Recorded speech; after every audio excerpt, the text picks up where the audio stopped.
찬양 감사드립니다. 같이 기도하시겠습니다. 우리를 사랑하시는 놀라우시고 자비로우신 살아계신 우리 아버지 하나님, 우리에게 귀한 생명을 주시고 주의 말씀을 배우며 영원한 그 생명을 얻을 수 있도록 인도하심을 참으로 감사드립니다. 이번 한 주간 이곳 나주교회에서 전해지는 귀한 말씀 속에 소중한 영혼 참석하고 있습니다. 그 마음문 열어주시고 하나님의 놀라운 말씀이 마음속에 깊이 깨달아라. 하나님이 살아계시고 또 영원한 세계가 있음을, 죽음 너머에 그 아름다운 세계가 있음을 확실히 배워 알 수 있도록 도와주시옵소서. 오늘 5일차 예배하신 귀한 말씀 들려주시고 이 말씀을 듣고 상고하는 가운데 내가 누구인지 또 과연 어떤 존재인지 확실히 알고 하나님 앞에 회개하며 겸손한 심령으로 나올 수 있도록 도와주시옵소서. 오늘 끝나는 시간까지 주께서 함께 하심으로 모두에게 귀한 시간 될 수 있도록 하나님 도와주시옵소서. 예수님 이름 받들어 기도드립니다. 아멘. 성경 말씀 요한복음 3장을 찾으시겠습니다.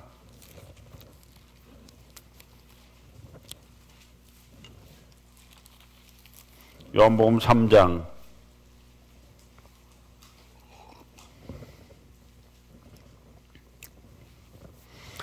요한복음 3장 1절부터 3절까지 같이 한번 읽어보시겠습니다.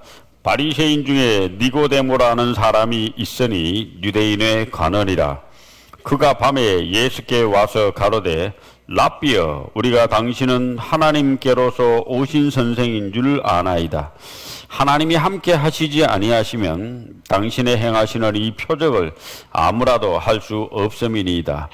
예수께서 대답하여 가라사대 진실로 진실로 내게 이르노니 사람이 거듭 나지 아니하면 하나님 나라를 볼 수 없느니라.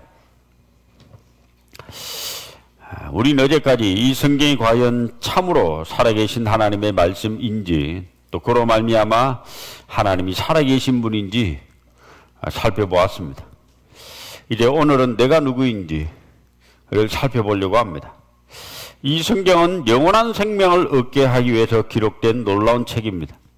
사람의 도덕을 가르치고 인륜을 가르치고 뭔가 이 사회를 변화시키기 위해서 기록된 그런 종류의 책이 아니고 하나님께서 우리에게 영원한 생명을 주기 위해서 기록된 책입니다. 이 책에는 크게 세 인격적 존재가 있습니다.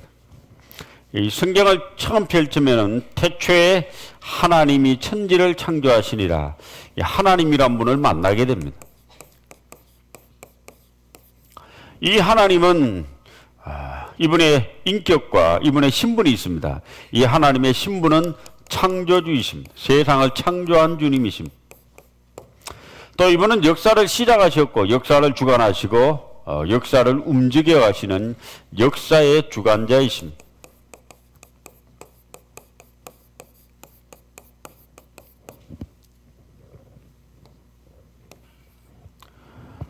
그리고 이분은 죄를 지은 죄인을 심판하시는 심판주이십니다. 노아 홍수 때 죄를 지은 수많은 사람들은 물로 심판하셨고 이스라엘 백성들이 범죄했을 때 그들을 전 세계에 흩어버리고 핍박과 환난, 고난 속에 2000년을 유리방어하도록 만든 분입니다. 그리고 마지막 때 죄인들을 불로 심판하시는 심판주이십니다. 우리 성경을 통해 하나님이라는 존재를 처음 만납니다. 하나님을 발견하면 두 번째 만나는 인격적 존재가 있습니다. 성경에 바로 나라는 존재입니다. 나는 누구인가? 오늘 우리는 나를 만납니다. 하나님을 만나고 나를 만나면 문제가 발생합니다. 성경은 내가 누구인지를 이야기합니다. 나는 바로 죄인이다. 심판받을 죄인인 것을 성경은 이야기합니다. 심판주이신 하나님과 죄인인 우리 사이에는 문제가 발생했습니다. 이 인간의 죄를 해결하고 인간의 영원한 숙제인 죽음의 문제를 해결해 줄 구원자가 필요합니다. 그래서 하늘에서 내려오신 분, 인간의 모든 문제를 해결해 주실 구원자를 예수님이라고 합니다. 십자가에 못 박혀 돌아가신 분이죠. 자, 이 예수님 구원자, 우리를 구원하실 구세주입니다. 새 인격적 존재를 성경을 통해 만납니다. 하나님을 만나고 나를 만나고 예수님을 만납니다. 어제까지 4일 동안 하나님이란 분이 누구인지를 공부한 겁니다. 하나님은 너무 광대하고 위대하신 분이기 때문에 하루 만에 다 배우기는 어려운 분이. 4일간이라는 긴 시간이 필요했고, 오늘 우리는 하루 내가 누구인지를 배우려고 합니다. 내일은 예수님이 누구인지를 배우려고 합니다. 왜 오셨는가? 이분이 누구인지를 알면은 영원한 생명을 얻습니다. 영원한 생명은 우리 스스로 도를 닦아 얻을 수 있는 게 아니에요. 착한 일에서 얻을 수 있는 게 아니에요. 공부를 많이 한다고 얻을 수 있는 것도 아니고 돈을 많이 바친다고 얻을 수 있는 게 아닙니다. 영원한 생명은 영원한 생명을 가진 자를 만나야 얻습니다. 영원한 생명을 사람이 가지지 않잖아요. 사람은 다 죽어야 되니까. 영원한 생명을 가진 분은 이분이 영원한 생명을 가진 분이에요. 자, 이분은 영원한 생명을 인류에게 주시려고 하늘에서 내려오신 분입니다. 그래서 이분을 만나 영원한 생명을 얻습니다. 근데 아무나 영원한 생명을 얻는 게 아니고 준비가 된 사람이 영원한 생명을 얻습니다. 어떤 준비? 하나님이 살아계신 걸 확실히 믿고, 그리고 이 하나님이 심판주이심을 믿고 내가 누구인지를 정확히 믿은 사람이, 이해하고 믿은 사람이 이 구세주이신 예수님이 필요하고 영생을 주시는 분을 만날 때 영생을 얻을 수 있습니다. 자, 내일은 이 예수님을 배우는데 오늘은 내가 누구인가, 나는 누구인가를 배우려고 합니다. 자, 영생. 이 성경은 복잡하고 굉장히 어려운 책입니다. 어려워도 수학 문제가 막 복잡해도요, 공식만 알면 답이 딱 나오는 거예요. 우리가 뭐 예를 들면 다 잊어버리셨는데 뭐 이런 게 있다 합시다. 기억도 안 나네. 이런 게 있다 합시다. 답은 뭡니까? 답은 0 아니면 1이에요. 미적분 공식 0 아니면, 딱 집으면 0 아니면 둘 중에 하나인데 풀어라 그러면 어렵죠. 그죠? 자, 이것도 공식만 되면 답이 나옵니다. 자, 성경도 이 성경을 기록한 목적, 이 성경의 공식이 뭐냐, 이게 왜 기록했냐? 영원한 생명을 주기 위해서 기록된 글입니다. 자, 오늘은 영원한 생명을 얻는 가장 중요한 과정 중에 내가 누구인가? 자, 방금 읽은 이 장면에 니고데모라고 하는 사람이 나옵니다. 이 사람은 유대인입니다. 우리 같은 이방인이 아니고 하나님의 택한 선민 유대인, 그리고 보통 사람이 아니고 종교 지도자 바리새인입니다. 그 당시 유대인들 중에 가장 종교적 열심과 열정을 가진 사람, 정말 철저한 율법주의의 삶을 살았던 사람, 바리새인, 종교 지도자죠. 그리고 이 사람은 유대인의 관원입니다. 관원이란 말은 유대 최고 종교, 사회, 문화, 관습, 의결기관이 있습니다. 산헤드린 공회라고 이름을 붙였는데 70명으로 구성된 산헤드린 공회가 있습니다. 거기 회원입니다. 그러니까 니고데모라고 하는 사람은 이방인이 아니고 유대인이었고, 보통 사람이 아니고 종교 지도자였고, 그리고 보통 사람이 아니고 정치 지도자였습니다. 성경에 이때 예수님 시대 때 등장할 수 있는 인물 중에 가장 높은 고결한 신분을 가진 사람, 이보다 더 훌륭한 신분적 조건을 가지기 어려운 사람 한 분이 등장했습니다. 니고데모. 이 사람이 밤에 예수님에게 와서 예수님을 믿어보려고 고백을 합니다. 내가 보니 당신은 하나님께로 오신 선생입니다. 많은 사람들이 예수님을 배척하고 비난할 때 한 사람이 밤에 예수님을 믿으려고 찾아왔으니까 우리가 예수님이라면 어떻게 해야 될까요? 고맙다. 네가 나를 알아주는구나. 뭐 이래야 될 텐데 예수님은 대뜸 니고데모에게 아주 중요한 답을 날립니다. 3절. 예수께서 대답하여 가라사대 진실로 진실로 내게 이르노니 사람이 거듭나지 아니하면 하나님 나라를 볼 수 없느니라. 아주 중요한 답을 날립니다. 성경에 기록된 그 문구 중에 가장 중요하다고 할 수 있는 문구. 성경은 영원한 생명을 얻기 위해서, 그 주교에서 기록된 글인데, 영원한 생명을 누가 얻는지 답을 주고 있는 놀라운 구절입니다. 거듭난 사람만 하나님 나라를 볼 수 있고 들어갈 수 있습니다. 천국에 갈 수 있습니다. 영생을 얻는단 말입니다. 자, 거듭난다. 영어로는 born again, 다시 태어나는 겁니다. 한자로는 중생했다고 하는데, 다시 태어나야 된다. 천국에 들어가는 길을 열심히 살아야 된다. 착해야 된다. 교회를 많이 다녀야 된다. 집사가 되고 권사가 돼야 된다. 그럼 우린 그 길을 해야 됩니다. 근데 성경은 아주 간단하게 예수님이 천국 가는 유일한 답을 줍니다. 거듭난 사람만 천국 간다. 누구든지 거듭나면 천국 가는 거예요. 거듭 못 나면은 천국 못 가는 거예요. 자, 이 거듭남의 문제. 우리는 이 수수께끼 같은 문제의 답을 오늘과 내일 풀어야 됩니다. 저는 여기 있는 분들 중에 아직 거듭 못 나신 분이 계시면 거듭나게 하기 위해서 성남에서 온 거예요. 1703년 영국 성공회 집안에 아들이 태어납니다. 15번째 아이로 난 요한 웨슬레. 요한 웨슬레는 엄마가 수잔나 웨슬레인데 19명의 아이를 낳아요. 갑자기 요새 뭐 19명도 낳고. 로스차일드 가문의 마이 암설 로스차일드도 19명의 자녀를 낳는데, 이게 요한 웨슬레도 19명의 아버지가 19명의 자녀를 낳는데, 요한 웨슬레는 15번째 자녀로 태어납니다. 어릴 때부터 엄마 수잔나 웨슬레의 철저한 윤리와 교육, 종교적 그 관습에 의해서 정말 훌륭한 기독교인이 됩니다.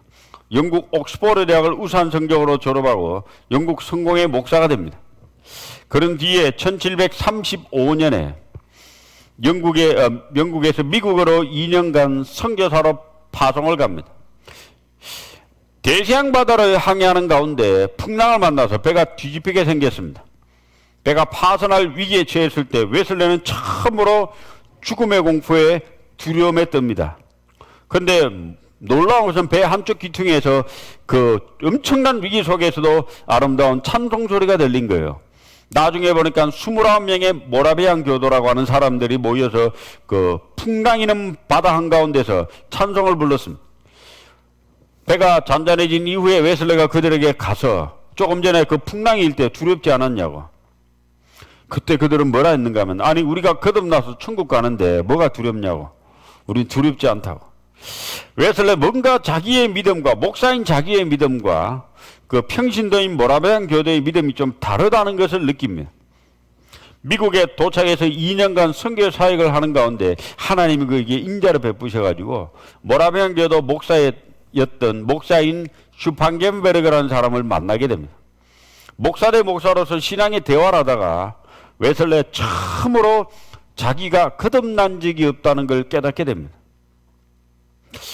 성경을 읽어보니까 거듭나지 않은 사람은 천국을 못 가거든요. 자기는 평생에 하나님은 제일 열심히 잘생긴다고 자부했는데 이 성경을 보니까 천국을 못 가겠는 거예요. 고민에 휩싸입니다. 자기가 자기 신앙의 문제로 고민하고 있는 목사 웨슬레를 통해 누가 진리를 깨닫고 은혜를 받겠습니까? 2년간 미국의 선교 사역을 실패를 하고 영국으로 다시 돌아옵니다. 영국에 들어와서 고민을 하던 중에 1738년 5월 24일, 그날은 수요일 저녁이었는데 영국 런던의 올드스게이트라고 하는 거리를 걷다가 강력한 힘에 끌림에 의해서 자석에 끌리듯이 샥 끌려가지고 모라비안 교도들이 모여있는 집에 들어갑니다. 원래 그 집을 알고 있었어요. 들어가 보니까 10여 명, 많지 않은 식구들이 모여서 마르틴 루터가 쓴 로마서 강의를 배우고 있었습니다. 앞에서 로마서 강의를 가르친 사람은 페인트공, 이 페인트리치라는 페인트공인데 이름이 원렁공이요. 원렁공이라는 페인트공이 마르틴 루터의 로마서 강의를 쭉 읽고 가르치고 있었습니다. 평신도가 가르치는 로마서 강의를 앉아서 목사가 앉아 듣다가 진리를 깨닫습니다. 거듭남을 경험하게 됩니다. 5월 24일 저녁 8시 45분경 웨슬레 정기에 시간까지 정확히 나옵니다. 그날 이후로 웨슬레는 바뀌었습니다. 생각이 바뀌고 가치관이 바뀌고 모든 게 다 바뀐 거예요. 거듭나야 된다고 외치니까 영국 성공회에서 쫓아내버렸습니다. 웨슬레는 설교할 데가 없어가지고 자기 아버지 무덤 위에서 외칩니다. 거듭나야 된다고, 진리를 깨달아야 된다고. 많은 사람들이 웨슬레의 그 강력한 외침을 듣고 설교를 듣고 거듭납니다. 거기서 탄생된 교파가 감리교파입니다. 감리교파. 기독교의 수많은 역사적으로 많은 영향을 끼쳤던 사람들 중에 거듭난 사람 많습니다. 그들은 자신이 거듭났다고 정확히 날짜와 시간을 얘기합니다. D.L. 무디, 역사상 가장 많은 사람을 그리스도에게 인도한 미국의 유명한 D.L. 무디. D.L. 무디는 이런 말을 했습니다. 죽기 직전에 신문기자에게. 당신은 언젠가 노스필드 태생의 무디가 죽었다는 소식을 듣게 될 겁니다. 그러나 믿지 마십시오. 1837년에 태어난 무디는 죽습니다. 그러나 1855년에 무디는 다시 태어났고, 다시 태어난 무디는 영원히 살아있을 겁니다. 그들은 자신이 거듭났다는 것을 당당하고 정확하게 이야기했습니다. 사람이 거듭나지 아니하면 하나님 나라를 볼 수 없느니라. 다시 태어나야 됩니다. 믿음은 들음에서 나며 들음은 그리스도의 말씀으로 말미암았느니라. 로마서 10장 17절에 나오는데, 사도행전 10장에 보면은 이탈리아 군대 백부장 고넬료라고 하는 사람이 나옵니다. 10장 1절에 이렇게 나옵니다. 그가 경건하여 온 집으로도 더불어 하나님을 경외하고 백성을 많이 구제하더니. 참 훌륭한 사람입니다. 기도도 열심히 하고 경건하고 올바른 사람입니다. 사람들에게 많은 선한 영향력을 끼친 훌륭한 사람입니다. 갑자기 한 천사가 나타나서 요바에 있는 베드로를 청하라고 합니다. 베드로를 청했습니다. 베드로가 이제 고넬료 집에 가보니까 이렇게 사람들이 모여 있어요. 그래서 고넬료가 베드로 앞에 엎드려가지고 우리에게 구원 얻을 말씀을 좀 전해달라고 합니다. 사도행전 10장에 읽어보면 사도 베드로가 쫙 그들 앞에 서서 설교를 합니다. 쫙 하나님의 말씀을 전합니다. 그 말씀을 듣고 고넬료와 일가 친척이 다 진리를 깨달아요. 거듭나요. 그들은 교회를 다닌 적도 착한 일을 한 적도 기록에 되어 있지 않습니다. 돈을 많이 바친 적도 화끈하고 뜨끔하고 뭐 그런 것도 없어요. 베드로의 설교를 잘 듣고 그 설교를 통해 뭔가 확실한 걸 깨닫고 거듭남을 경험하게 됩니다. 교회는 왜 목사가 장시간 설교할까요? 이 설교를 통해 사람들이 거듭나거든요. 그래서 거듭남을 경험하게 됩니다. 사도행전 8장에 보면은 에티오피아의 그 국고를 맡은 재무부 장관 네시가 예루살렘에 예배하러 왔다가 다시 돌아갑니다. 하나님이 집사 빌립에게, 야 빌립아, 저 광야로 가면 가사에 내려가는 광야로 그 이디오피아의 국고를 맡은 네시가 마차 타고 내려갈 거다. 가서 성경을 가르쳐라. 그래서 가보니까 큰 권세 있는 네시가 엄청난 마차를 끌고 집으로 가고 있어요. 마차 밑에 가가지고 보니까 이 마차를 타고서도 성경을 읽고 있거든. 그 밑에가 묻습니다. 읽는 걸 깨닫습니까? 여러분 같으면 어떻게 하실래요? 입장을 바꿔놓고 예전 광주 저 유스케어 터미널 가서 앉아 있는데 성경을 들고 있고 있습니다. 누가 옆에 와서 앉아가지고 읽는 걸 깨닫습니까? 그럼 뭘 하실래요? 너미야 깨닫든지 말든지. 너나 잘하세요. 뭐 그랬을 수도 있습니다. 근데 이 내시는 굉장히 겸손한 사람이었습니다. 재무부 장관을 맡은 이분은 지도하는 사람이 없는데 내가 어찌 깨닫겠습니까? 올라와서 좀 가르쳐 주십시오. 그러니까 이제 집사 빌립이 올라갔습니다. 마차에 올라가서 쭉 성경을 가르쳐 줍니다. 그때 딱 진리를 깨달아요. 거듭남을 경험하게 돼요. 그래서 물 있는 곳에 가서 침례를 받고 마차를 타고 이디오피아로 갑니다. 이디오피아는 아프리카에서 가장 먼저 기독교를 국교로 선언한 나라입니다. AD 한 300년경 넘어에 로마보다 앞섰는데요. 아무튼 간에 이디오피아 내시의 영향을 많이 받았을 겁니다. 자, 많은 사람들이 착한 일, 선한 일, 의로운에서 거듭난 게 아니고 누군가의 성경의 가르침을 자세히 듣고 뭔가를 깨닫고 거듭남을 경험하게 됩니다. 자, 오늘은 수많은 일 중에 영적인 사실을 공부해 보려고 합니다. 하늘 일입니다. 이거는 거듭나기 위해서 몇 가지 중요한 게 있습니다. 거듭나기 위해서 성경이 사실이고 성경이 하나님의 말씀인 것이 믿어져야 돼요. 그리고 우리가 인류 역사의 마지막 시대에 살고 있다는 것도 알고 믿어야 되고 하나님 살아계심이 믿어져야 됩니다. 하나님 살아계심이 믿어진 사람의 특징이 있습니다.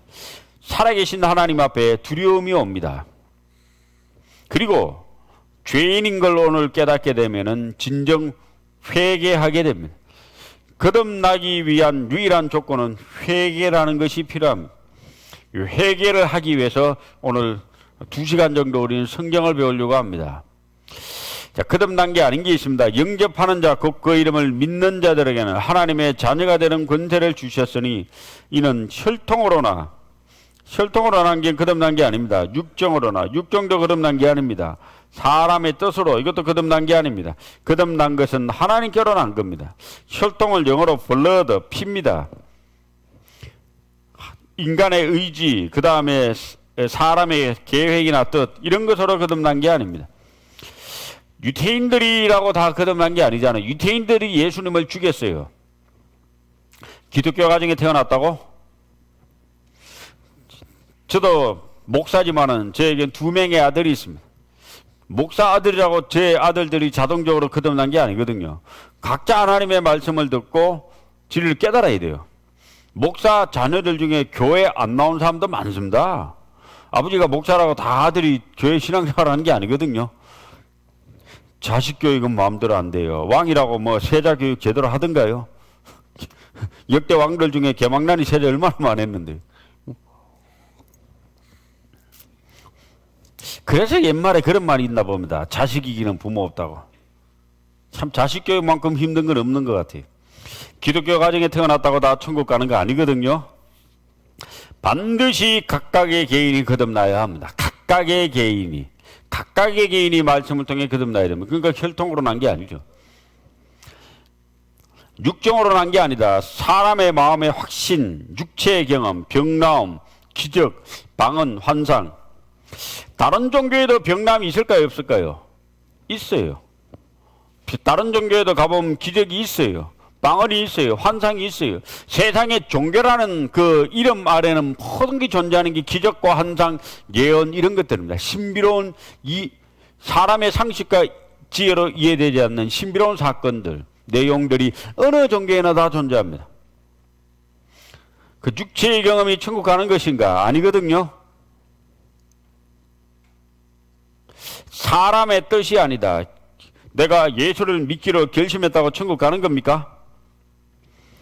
제가 오늘 이 시간 이 자리에 결심을 했다고 합시다. 제가 오늘 트럼프 대통령하고 친구를 맺기로 결심했습니다. 그럼 트럼프 대통령이 제 친구 됩니까? 말도 안 되잖아요. 감히 트럼프 대통령이 저하고 친구가 안 되는데 결심했다고, 하늘을 창조하신, 우주 만물을 창조하신 하나님이 내가 결심했다고 친구가 될까요? 노력으로, 사람의 의로, 영접시키도록 이런 것으로 천국 가는 게 아닙니다. 기도 한번 했다고 천국 간다고요? 응? 아니거든요. 하나님께로 나야만 갑니다. 이걸 회개하고 거듭난다고 합니다. 회개하고 거듭난다. 자, 그러면은 죄인이 뭔가? 왜 우리가 구원받기 전에 먼저 죄인이 돼야 되는가? 마태복음 9장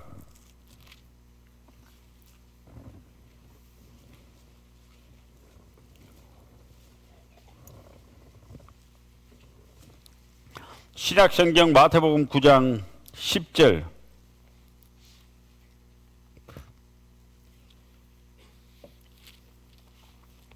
마태복음 9장 10절부터 13절까지 같이 읽어보시겠습니다. 예수께서 마태의 집에서 앉아 음식을 잡수실 때에 많은 세리와 죄인들이 와서 예수와 그 제자들과 함께 앉았더니 바리새인들이 보고 그 제자들에게 이르되 어찌하여 너희 선생은 세리와 죄인들과 함께 잡수시느냐? 예수께서 들으시고 이르시되 건강한 자에게는 의원이 쓸데없고 병든 자에게라야 쓸데있느니라. 너희는 가서 내가 긍휼을 원하고 제사를 원치 아니하노라 하신 뜻이 무엇인지 배우라. 내가 의인을 부르러 온 것이 아니요 죄인을 부르러 왔노라 하시니라. 이 장면은 2000년 전에 예수님이 유대 땅에 다니면서 복음을 전하실 때 실제 있었던 사건입니다. 마태란 사람이 자기 집에 예수님을 초청합니다. 일단 예수님을 초청하면은 그 제자들도 같이 오기 때문에 장정도 굉장히 많습니다. 최소한 한 10명 가까이 되는, 다 제자들이 다 왔다면 13명입니다. 예수님까지. 마태란 사람은 이 마태복음을 기록한 장본인입니다. 마태는 직업이 세리예요. 오늘날 치면 세무공무원. 오늘날 뭐 공무원이니까 괜찮은 직업이죠. 근데 문제는 이때 정치적, 사회적 그 어떤 환경이 이제 문제입니다. 로마의 지배를 받는, 이방 나라의 지배와 압제를 받는 시대였기 때문에 세리가 된다는 것은 동족에게 세금을 매겨가지고 얼마는 자기가 먹고 얼마는 로마에 바쳐요. 그러니까 매국노 같은, 민족을 팔아먹는, 민족을 피를 빨아먹는 흡혈귀와 같은 존재가 됩니다.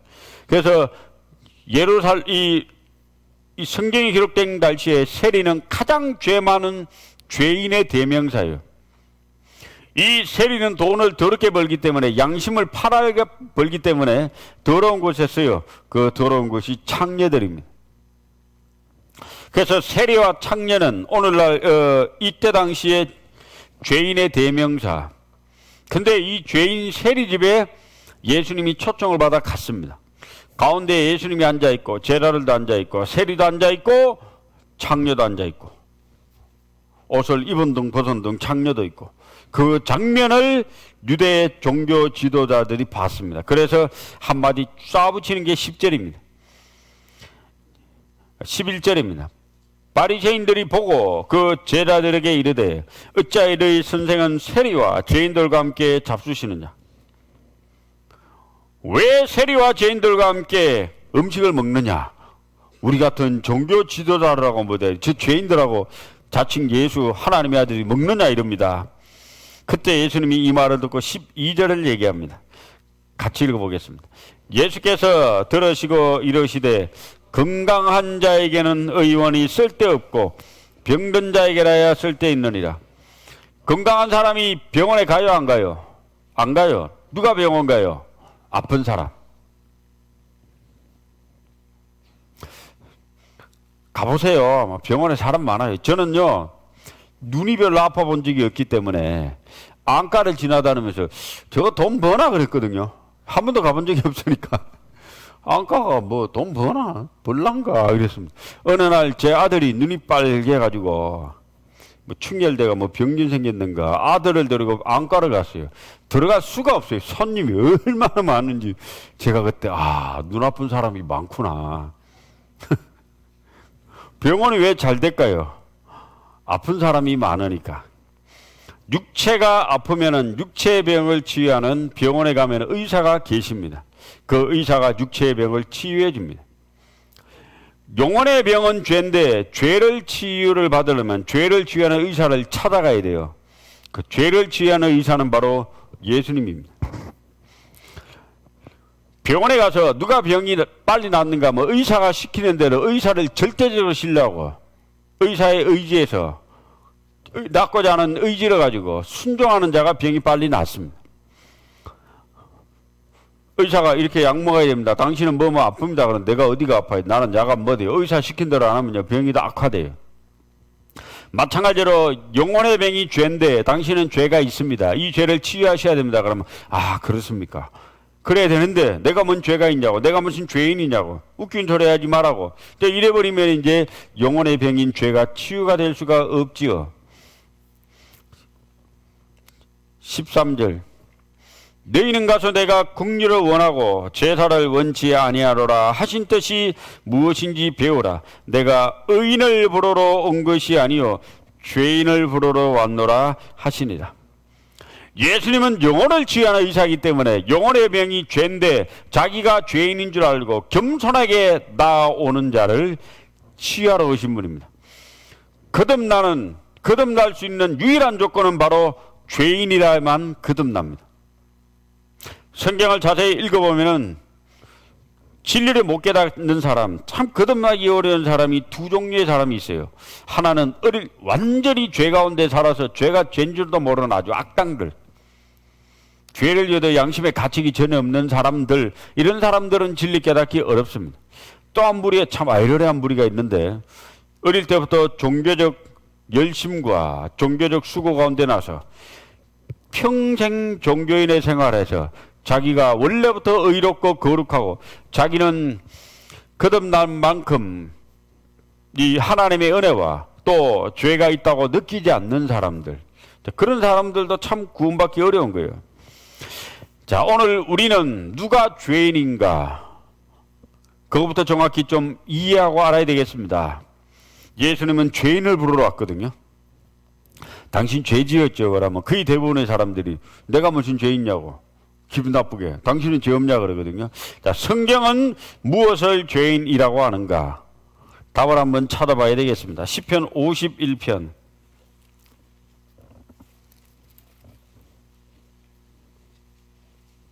5절.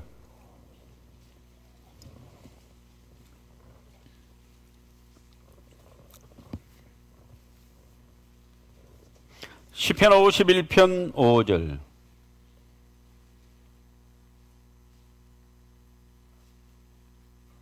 같이 읽어보시겠습니다.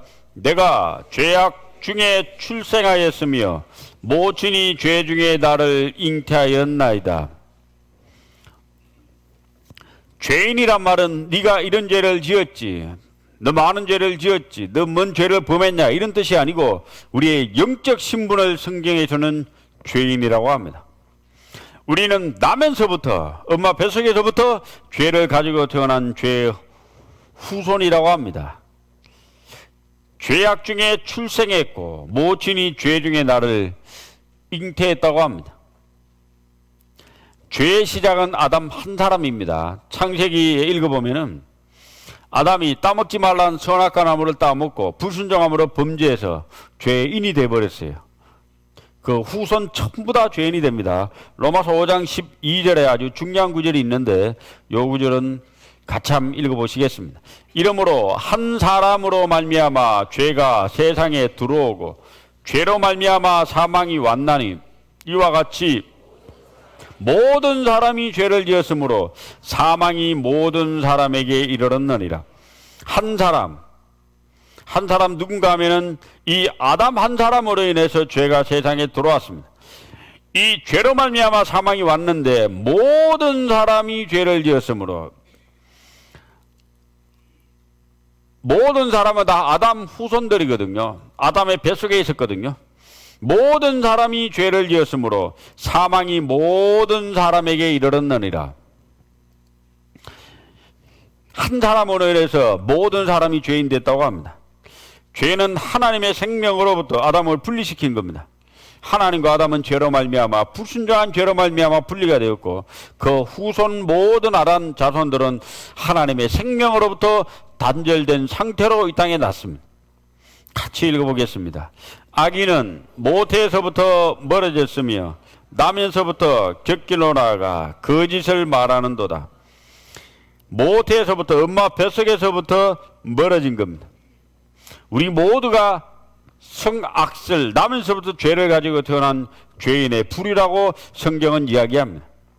그리고 죄인이란 말은 너의 영적 신분, 영혼의 태생을 얘기합니다. 김씨, 이씨, 박씨, 최씨, 윤씨, 정씨, 그 성씨는 뭐예요? 부모가 물려준 거잖아요. 나면서부터 자동적으로 부여받은 겁니다. 우리 모든 사람은 아담 자손으로 나면서부터 자동적으로 죄씨를 물려받은 겁니다. 영혼의 성은 모두가 죄씨. 마가복음 7장, 마태, 마가, 신약성경 66페이지.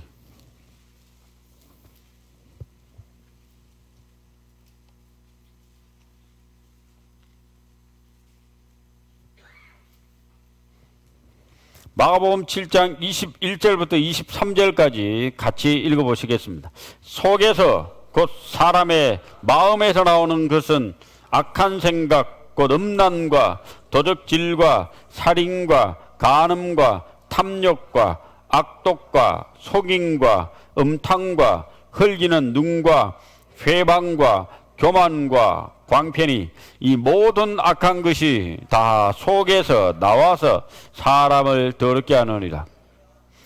자, 사람의 마음에서 이런 게 나옵니다. 음란을 배워 아는 게 아니에요. 속에서 나오는 거예요. 사춘기가 된 딸을 앉혀놓고 엄마가 음란한 생각을 가르쳐 줍니까? 남자를 보면 음란한 그 행위를 하라고 가르칩니까?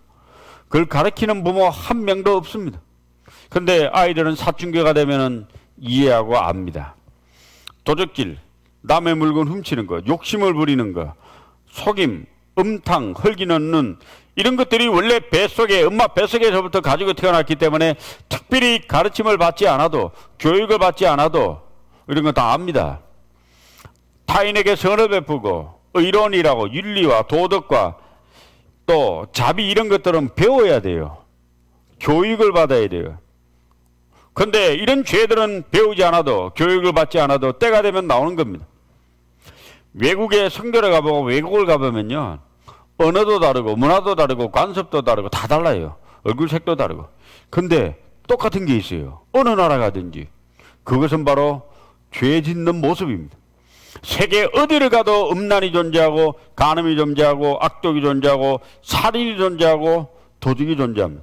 세계 어느 나라 가든지. 부자 나라든 가난한 나라든 무식한 나라든 유식한 나라든 태어날 때부터 우리 모든 사람이 아담 자손으로 죄의 기질과 속성을 다 가지고 태어났거든요. 모든 사람이 다 동일한 거예요.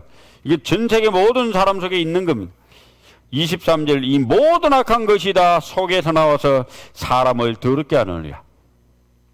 우리나라에서 흥행한 드라마가 세계 어디 가도 흥행할 조건이 되는 게 많습니다. 왜? 사람 심리가 같으니까. 죄 짓는 모습이 같으니까 같은 거예요.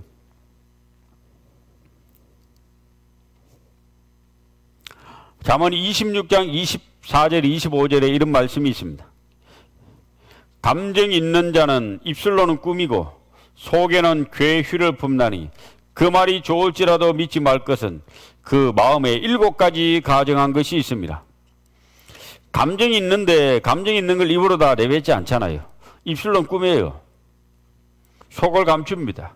조절합니다. 절제합니다. 자기 통제합니다. 입으로 나온 말을 다 믿을 수가 없죠. 왜? 사람 마음에 7가지 가정한 것이 있어요. 7가지 가정한 것을 옛날에 이 어떤 프랑스 사람이 그린 그림입니다. 이게 사람 마음에 이 새카만 복장에 마귀가 주인되어 있고 7가지 가정한 것을 짐승으로 표현한 겁니다. 동물로. 첫 번째 짐승은 공작은 자랑입니다. 교만입니다.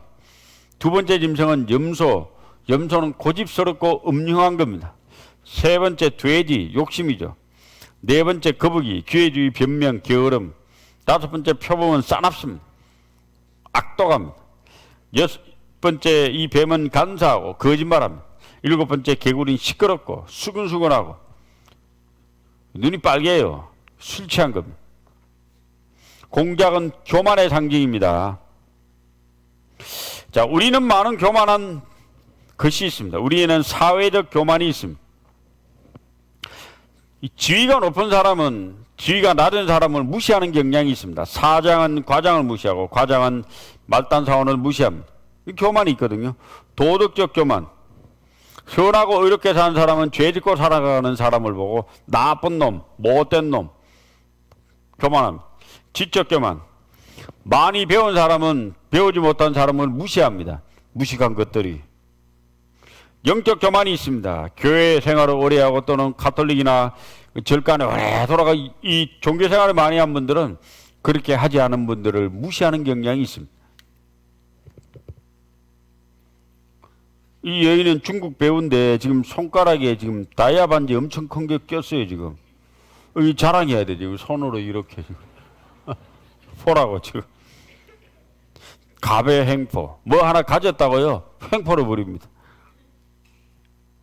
그 다음에 있는 게 염소입니다. 염소는요 음흉의 상징이에요. 이 염소가요 이게 눈이 참 요상하게 눈알이 요상하게 생겼어요. 보통 눈알은 동그랗거든요. 그래서 동그란 까만 눈동자를 apple of the eye라고 합니다. 영어로도 눈에 있는 사과다 이렇게 있거든. 사과 동그랗잖아요. 근데 이게 지금 옆으로 퍼졌어요. 이 옆으로 퍼진 건요, 앞을 봐도 옆이 다 보인다 이 말이거든요. 염소는 앞만 보는 것도 옆이 다 보여. 예쁜 여자, 아주 늘씬한 여자가 지나가면 대부분의 남자들은, 거의 대부분의 남자들은 고개를 돌립니다. 반사적으로. 그리고 멍청하게 쳐다보든지 입술로 특유한 또 언어를 냅니다. 예. 근데 여자분들은 잘생긴 남자 조각미남이 지나가도 고개를 돌리면서 오예 하는 여자는 없어요. 여자분들은 앞을 보는 것처럼 안 본 것처럼 했는데 이미 다 봐서 스캔 다 했어요. 그 여자분들은 고개도 안 돌리고 눈알도 안 돌리면서 입으로 약간 작은 소리로 쭝얼댑니다. 괜찮네. 이게 아주 괜찮다 이 말이거든요. 응? 눈으로 다 본단 말입니다. 아내하고 둘이 중국집에 가서 짜장면 시켜놓고 짜장면을 먹습니다. 갑자기 아내가 앞에 있는 남편에게 얘기합니다. 여보, 저 뒤에 있는 사람 저 불륜 같지? 여자는 뒤에 눈이 뒤통수에 눈이 달렸나 봐. 저 뒤에서 밥 먹는 사람이 불륜인지 아닌지도 그거 다 보나 봐요. 어? 그 신매막 지켜요, 여자분들 이게 같이 있다 보면. 이 눈이 다 보이는 거예요 지금. 남자들이란 모터쇼 온 거예요. 뭐하러 온 거예요 지금? 눈이 멍청해집니다 이제. 자, 이 남자 부채를 가지고 괜히 밑에 있는 여자를 왜 남의 여자 부채를 왜 붙여줘? 그 뒤에 있던 아내가 열받아 가지고 부채 뺏겨버렸어요.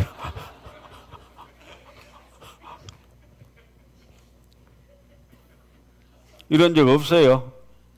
응? 그 다음에 돼지는 욕심의 상징이죠. 이 돼지는요, 다리도 진짜 짧아요. 저는요, 돼지를 볼 때마다 신기하게 쳐다봅니다. 돼지를 볼 기회가 있을 때. 다리가 진짜 짧더라고요. 와, 이 숏다리.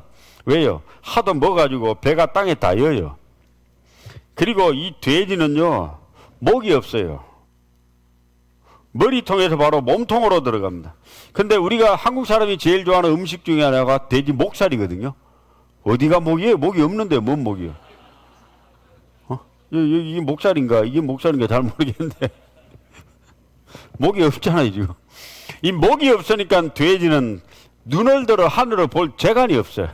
이게 안 들려. 이 아이들 보세요. 자기 거 놔두고 왜 남의 거 뺏어 먹어? 이 아이는 자기 게 좀 시원찮잖아요. 그 옆에 있는 게 커 보이니까 눈을 쫙 째려봅니다. 이 아이는 인형 다 짓고 여기는 사탕이 있는 대로 다 집어넣었어요. 욕심. 이 아이는 하나 둘 셋 넷 빵이 5개인데 어떻게 하나 봅시다. 이거 집을 방법이 어떻게 하나. 그래, 입으로 물고 하나로 손으로 다 자기 거예요. 박정희 대통령이 우리나라 대통령 할 때 필리핀에 같이 독재했던 마르코스라는 대통령이 있습니다. 나라 망하게 했는데 그 부인이 이멜다입니다. 지금도 살아있는 것 같은데.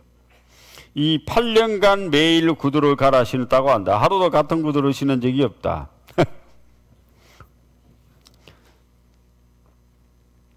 부모의 물건을 도둑질하고 죄가 아니라는 자는 멸망케 하는 자의 동료라고 했습니다. 부모의 물건 도둑질하고. 자, 어린아이 때 부모의 지갑에 손댄 적이 있죠. 두리번두리번합니다. 자, 나중에 배가 많습니다. 농사 많이 짓습니다. 전라도에. 수박서리, 참외서리, 배서리. 도둑이죠. 장난이 아니고 도둑질입니다. 옥수수 따간 놈, 5대 대대손손 빌어먹을 놈. 플래카드로 붙였어요. 호주 대학서 컨닝하면 징역 2년, 벌금 1억 7천만 원. 아이고, 호주 대학 유학 가다가 거지대 돌아오게 생겼습니다. 1억 7천만 원, 이게 애 이름인가? 하도 이 찜질방에 수건이 없어지니까 수건에다 이름을 새겼어. 훔친 수건. 집에 못 가져가. 얼마나 수건이 없어졌으면. 거북이는 기회주의입니다. 게으름, 변명. 그 다음에 이 호랑이 싸납습니다. 와. 어릴 때부터 싸납습니다. 이 사람요, 괜히 성질 내다가 죽었어요. 한번 볼까요? 중국 산시성의 시내 교차로에 불도저가 멈춰섭니다. 차선을 2개나 차지했다며 뒤따르던 운전자가 항의합니다. 그러자 불도저 나를 들어 내리찍을 듯 위협합니다. 곧바로 경찰이 출동했지만 오히려 경찰차를 위협하며 교차로를 맴돕니다. 큰 덩치 앞에선 경찰차도 피하는 수밖에 없습니다. 급기야 자신과 처음 시비가 붙은 승용차를 들이받고 승객들은 혼비백산에 도망칩니다. 一主二主越端拦阻设抢，防止肇事车辆同闪闯关。 무장경찰이 추격하지만 서기는커녕 계속해서 도망갑니다. 전동 오토바이를 들이받고 후진하던 불도저에 행인이 부딪힙니다. 한참을 질주하다 버스를 들이받은 불도저 운전자가 잠시 머리를 내민 순간 총성이 울렸습니다. 一没有治疗没有时间，就啪你一声一下就把我这车20多个30个人的生命就给我救了。 운전자가 사살되면서 30분 넘게 벌어진 광란의 셋주국은 끝났지만 한 명이 숨지고 10명 넘게 다쳤습니다. 화를 내가지고 죽은 거예요. 어릴 때부터 이 호랑이 기질이 있습니다. 하나는 코 잡고 하나는 옷 잡고. 그 다음에 이 뱀은 간사입니다. 거짓말합니다. 시가 갈라졌습니다. 미국 캘리포니아 대에서 조사를 해봤는데 사람은 8분에 한 번꼴로 하루에 약 200번 정도 거짓말한답니다. 하루에 200번 정도 거짓말하는 것을 365일에다가 70년 산다고 해보니까 510만 번 정도 일생에 거짓말합니다. 평생에 거짓말 몇 번 하셨을까요? 아마 최고의 거짓말쟁이는 이렇게 대답합니다. 저는 한 번도 거짓말한 적이 없어요. 눈도 깜짝 안 하고 거짓말하죠. 또 한 번 거짓말 하신 겁니다. 아이들 실험을 했습니다. 이 아이들이 거짓말 하는가 안 하는가.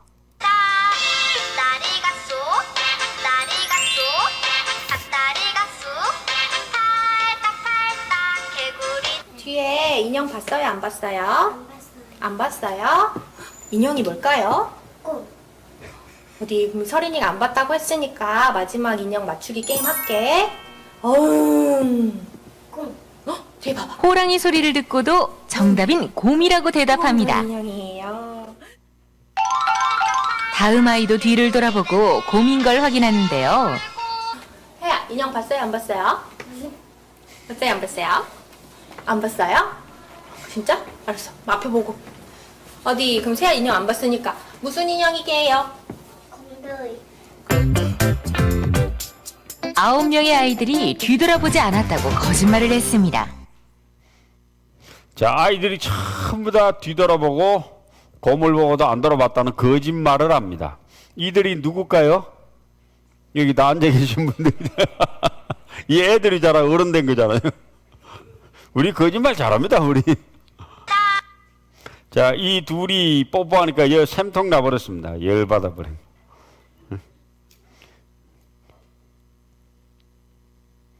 마라톤 경주 끝에 요 2등으로 달리는 사람이 매번 끝에 와서 추월에 1등이 되거든요. 그 옆에 있는 사람 평생 만년 2등만 했어요. 열받아가지고 등짝을 후려 갈깁니다. 자, 말로 비수를 꼽습니다. 사람은 말로 얼마나 남에게 상처를 주고 그 화살을 꼽는지 아십니까? 너 오늘 죽었어? 미국서 이름만 하면 잡혀갈 수도. 그래서 보석금 5만 달러, 어마어마한 돈을 내고 풀려나게 됩니다. 약 6,400여만 원, 오늘날 돈으로 한 7천만 8천만 원 되겠는데요. 혹은 칼로 찌름같이 함부로 말하거니와 지혜로운 자의 혀는 양약 같으니라. 이 뱀처럼 남의 마음을 콱 후비트는 그 많은 말도 우리는 했죠. 왜? 언어가 부족하니까. 4,200원을 벌기 위해 70대 택시기사는 30대 손님을 태웠다. 인천 남동구 한 아파트 지하주차장.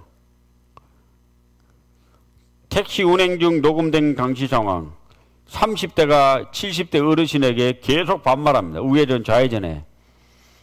욕설과 반말을 들으며 승객의 아파트에 도착한 택시기사. 택시에서 내린 뒤에도 계속되는 승객의 욕설. 그리고는 자기 아파트 주차장에 세워진 자신의 차에서 동전을 가져와 기사를 향해 던집니다. 5분여간의 승강이가 계속된 끝에 택시기사는 쓰러져 병원으로 옮겨져나 숨졌습니다. 얼마나 화가 나고 억울했으면. 30대 남성은 택시기사가 쓰러진 것을 보고 자신의 목에 목도리를 둘렀고 가버렸습니다. 자, 이 사람 나중에 붙잡힙니다. 엄벌을 촉구합니다. 택시기사의 가족들이. 그래서 동전 택시기사 사망 30대 승객 4년 구형 유족 합의 못해 징역 4년형을 받습니다. 그 말로 사람을 죽인 거예요. 자, 이게 아이들이 싫어하는 말 한번 볼까요? 우리 어른들, 부모님들도 아이들에게 참 선한 말을 해야 되는데 아이들이 이런 말을 들으면 그렇게 오래도록 상처가 남는답니다. 너는 정말 쓰레기야. 아침은 굳이 안 먹고 가도 돼. 넌 정말 나쁜 것 같아. 시험 보고 나서 왜 그거밖에 못했냐 라는 말이 제일 상처 많이 받았어요. 생각 없어 보인다. 잘하지 못한다라는 말을 제일 상처받은 것 같아요. 넌 너무 눈치가 없어. 네가 해봤자 그거밖에 못하지. 네가 뭔데? 취직하기 전에 너가 하는 게 뭐야? 라는 말을 들었을 때 너 이거밖에 못해? 왜 이것뿐이 못했어? 너는 이거밖에 못 배워갖고 왔냐? 내가 네 불쌍해서 데리고 산다. 싸우면서 상처 많이 받았습니다. 얼굴이 많이 받은 것 같아, 상처가. 자, 그 다음에 있는 게 개구리입니다. 개구리 눈이 빨개요. 한잔 했어요. 그리고 개구리가 얼마나 시끄러운지 모릅니다. 밤새도록 떠듭니다. 뒷담화하죠. 쨍냥쨍냥. 그리고 술 먹고 취했습니다. 같이 읽어보겠습니다. 만물보다 거짓되고 심히 부패한 것은 마음이라. 누가 능히를 알리오마는 나 여호와는 심장을 살피며 폐부를 시험하고 각각 그 행위와 그 행실대로 보응하나니. 만물보다, 모든 만물보다 거짓되고 심히 부패한 것은 뭔가 하면 마음입니다. 누구 마음요? 내 마음. 나면서부터 아담 자손으로 뭔가 죄의 기질과 속성, 간음, 음란, 도둑질, 광패, 회방, 이 모든 죄를 가지고 태어난 나의 마음이 모든 만물보다 거짓되고 심히 부패하다고 합니다. 이 마음으로, 이 엄청나게 더러운 마음으로 의로운 일을 행한들 하나님이 받으시겠느냐? 받으시지 않는다고 성경은 기록합니다. 이 아이가 이뻐 보이고 청순과 아련형, 죄가 없는 것처럼 보이도 이 아이 마음도 죄의 기질과 속성을 그대로 가지고 났습니다. 만물보다 거짓되고 심히 부패한 마음을 가지고 있습니다. 죄를 지을 수 있는 환경, 조건, 누군가 자극을 주면은 죄인이 돼요. 사람은 자기를 포장합니다. 간음, 살인, 음란, 악독, 음탕, 속임, 교만, 광패, 회방, 도둑질, 흘기는 눈, 탐욕, 이 모든 것이 마음속에 꽉 있는데 그걸 어릴 때부터 윤리 교육을 받죠. 그래서 교육을 받고 좋은 학교에 나와서 좋은 회사에 취업합니다. 사회적 지위를 가집니다. 가문, 학벌, 직위, 그 다음에 도덕적 선을 배웁니다. 구제하고 자비하고 자선하고 봉사합니다. 그리고 종교적 열심을 합니다. 사회적 지위, 도덕적 선, 종교적 열심, 이런 것으로 자기를 포장하고 꽤나 훌륭한 사람, 의로운 사람으로 자칭 생각을 합니다. 문제는 그 마음을 보면은 이 아이 손이 굉장히 깨끗한 것처럼 보입니다. 그죠? 사람 눈에는 그렇죠. 자, 누구 눈에나 어떤 눈이냐가 중요한 겁니다. 사람 눈에는 깨끗하게 보이는데 하나님의 눈에는 어떻게 보일까요? 세균이 다닥다닥 다 붙어 있습니다. 자, 이게 이 아이 손을 가지고 세균 배양을 해봤습니다. 엄청나게 많은 더러운 세균이 붙어 있는 거예요. 우리가 바깥에 나가면 손 씻잖아요. 같이 읽어보겠습니다. 사람의 행위가 자기 보기에는 모두 깨끗하여도 여호와는 심령을 감찰하시느니라. 중요한 게 있습니다. 사람은 행동을 봅니다. 행동을 보니까 깨끗해요. 그런데 하나님은 마음을 들여다보세요. 무엇을 보느냐가 이 관점이 다른 겁니다. 사람은 자신의 행동을 보고 판단하고 하나님은 우리 마음을 들여다보시고 마치 마음은 엑스레이를 통과한 그런 것처럼 더럽고 부패한 겁니다. 자, 우리 바깥에 있는 행위를 다 제거해 봅니다. 사람이 보이는 행동을 다 제거해 봅니다. 없애 봅니다. 빨가벗겨 봅니다. 목탕 안에 빨가벗고 들어가면 저 사람이 판사인지 검사인지 의사인지 뭐 깡패인지 알 게 뭡니까? 빨가벗고 있으면 다 똑같죠. 마치 그런 것처럼 우리의 외적 조건과 행동을 다 제거해 보면은 여기 있는 분 모든 사람의 마음이 이런 마음이에요. 아무리 훌륭한 교육을 받고 사회적 지위가 높아도 모든 육체적 조건을 다 벗겨놓고 보면은 이 마음은 새카만 마음 그대로 모든 세상 사람이 다 동일한 거예요. 그래서 높은 지위에 있다고 도덕적으로 좀 선을 배웠다고 죄가 없어지는 게 아니거든요.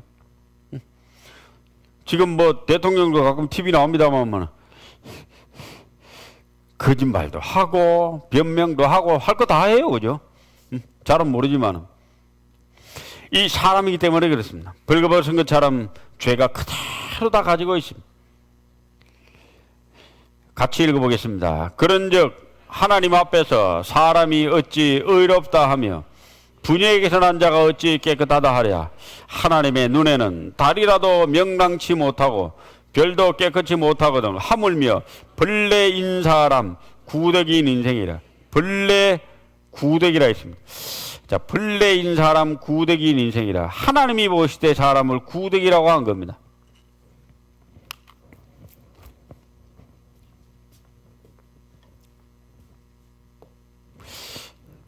사람이 제일 더럽게 보는 게 뭔지 아십니까? 똥이잖아요. 그죠? 제가 대학교 1학년 입학을 했는데 그 총학생회에서 문제를 하나 내주더라고요. 문제집을 하나 주더라고요. 입학생 전체에다가. 1번, 다른 건 기억이 안 나는데 1번 문제만 아주 뇌리에 박혀 있습니다. 1번 문제가 뭔가 하면 문제가 힘쓰면 나오는 것이에요. 그래서 이제 제가 아무리 생각해도 이제 사회 초년생 20살짜리가 아무리 생각해도 힘쓰면 나오는 게 모르겠거든. 그래가지고 그 책 제일 뒤에 보니까 거꾸로 이렇게 적어놨더라고. 그것도 답은 또 이렇게 적어놨어요. 그래가지고 이게 앞만 봐도 이게 뭔 뜻인지 모르겠는 거예요. 옆에 이제 같은 과 동기가 앉았습니다. 뭐 지금 생각하면 누군지 모르겠는데, 야 이거 뭐냐 이거. 걔가 아리우로 저를 훑어봅니다. 야, 똥.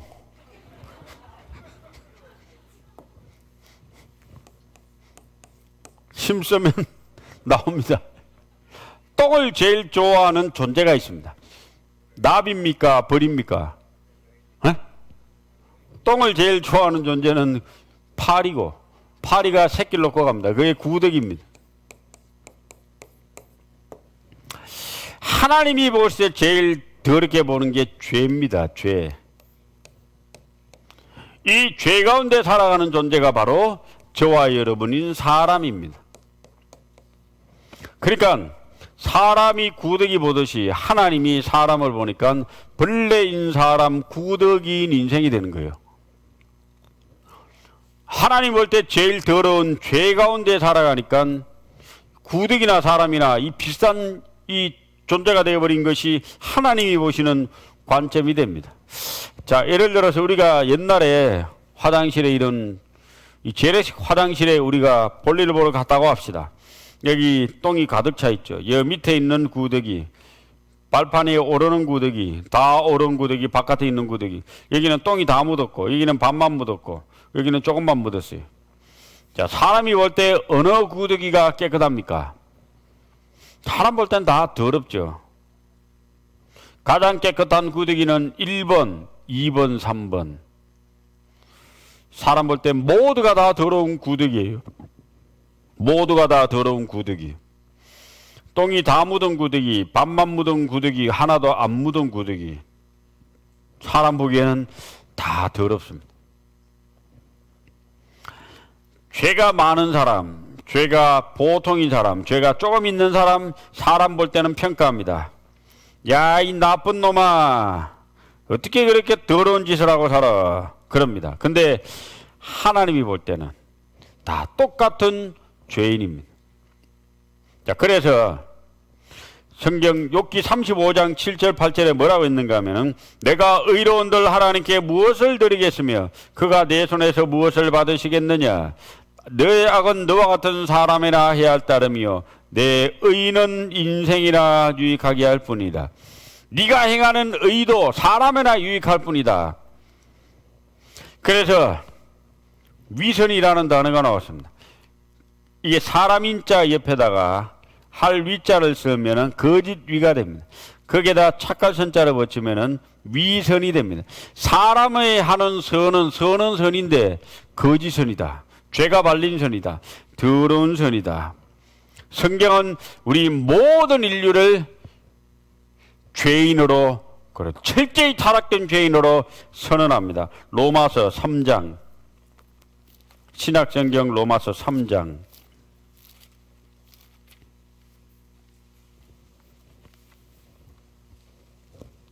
로마서 3장 9절부터 12절까지 같이 읽어보시겠습니다. 그러면 어떠하뇨? 우리는 나오뇨? 결코 아니라. 유태인이나 헬라인이나 다 죄 아래 있다고 우리가 이미 선언하였느니라. 기록한 바 의인은 없나니 하나도 없으며 깨닫는 자도 없고 하나님을 찾는 자도 없고 다 지어져 한 가지로 무익하게 되고 선을 행하는 자는 없나니 하나도 없도다. 이 성경책은 착하게 살아라, 선하게 살아라, 그런 윤리와 도덕, 관습과 예절을 가르치는 게 아닙니다. 그럼 죄 짓고 살아라고 가르치냐? 그건 도덕 아니죠. 뭐 하는 책이냐? 이 성경은 너 자신을 알라는 책입니다. 너는 누구냐? 죄 아래 있다고 우리가 이미 선언한 죄인이다 이 말입니다. 이 성경은 모든 인류의 전적인 타락과 전멸을 선언하고 있는 책입니다. 교회를 얼마나 다녔느냐 아니 다녔느냐, 공부를 많이 했느냐 아니 했느냐, 사회적 덕망이 높으냐 아니하느냐, 그게 중요한 게 아니고 모든 인류에게 완전히 타락된 죄인임을 선언하고 있는 하나님의 선포예요. 이게 죄인이 있고 의인이 있습니다. 우리가 생각할 때 죄인은 죄를 많이 지은 사람이 죄인이고 의로운 일을 많이 한 사람이 의인입니다. 자, 성경은 무엇을 죄인이라고 하고 무엇을 의인이라고 하는가? 교회를 좀 다니면 의인이 되는가? 아니면은 뭘 해서 의인이 되는가? 성경은 죄인은 죄가 하나라도 있는 사람을 죄인이라고 합니다. 죄 하나라도 있는 사람이 죄인입니다. 의인은 죄가 하나도 없어야 의인이에요. 죄가 많냐 적냐를 보시는 것이 아니라 죄가 있느냐 없느냐를 보십니다. 하나님 볼 때 죄가 없는 사람은 이 지구상에 단 한 명도 없어요.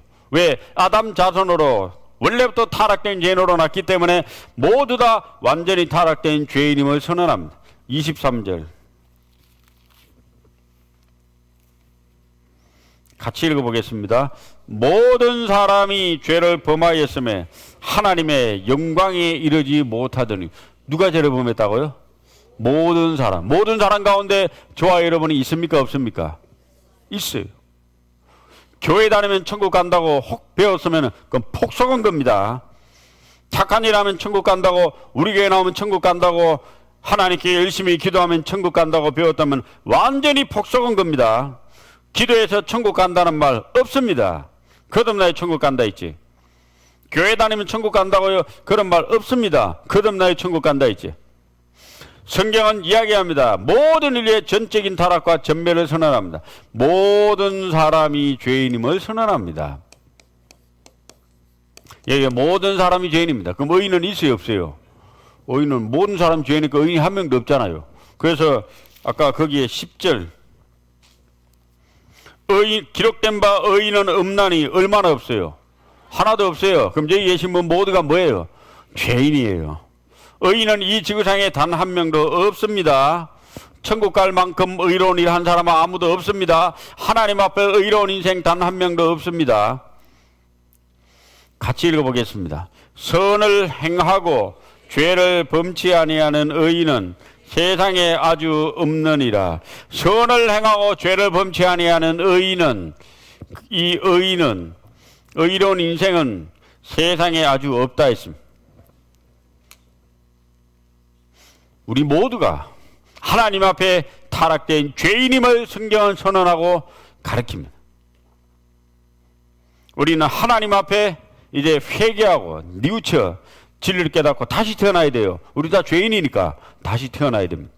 5분 쉬었다 하겠습니다.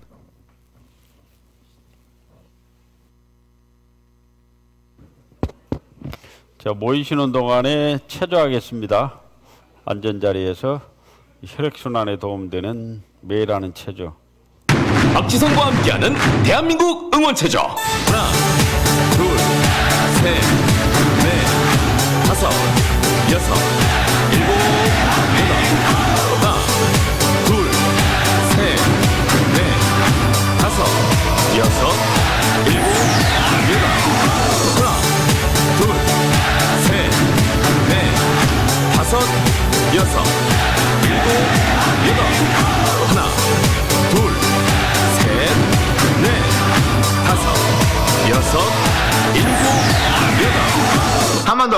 하나, 둘, 셋, 넷, 다섯, 여섯, 일곱, 여덟.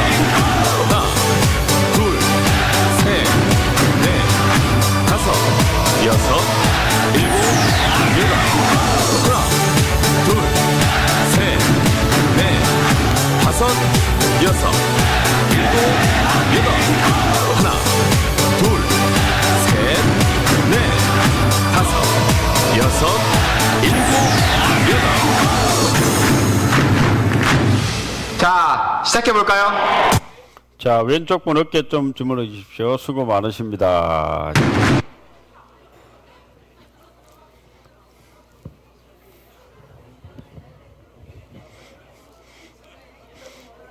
자, 반대편.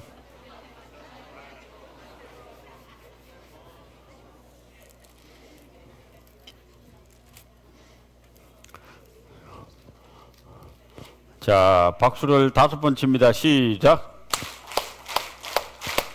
예, 박수 한 번 빼고 칩니다. 집중력 테스트. 5번 치라고 하면 4번 칩니다. 4번 칩니다. 시작.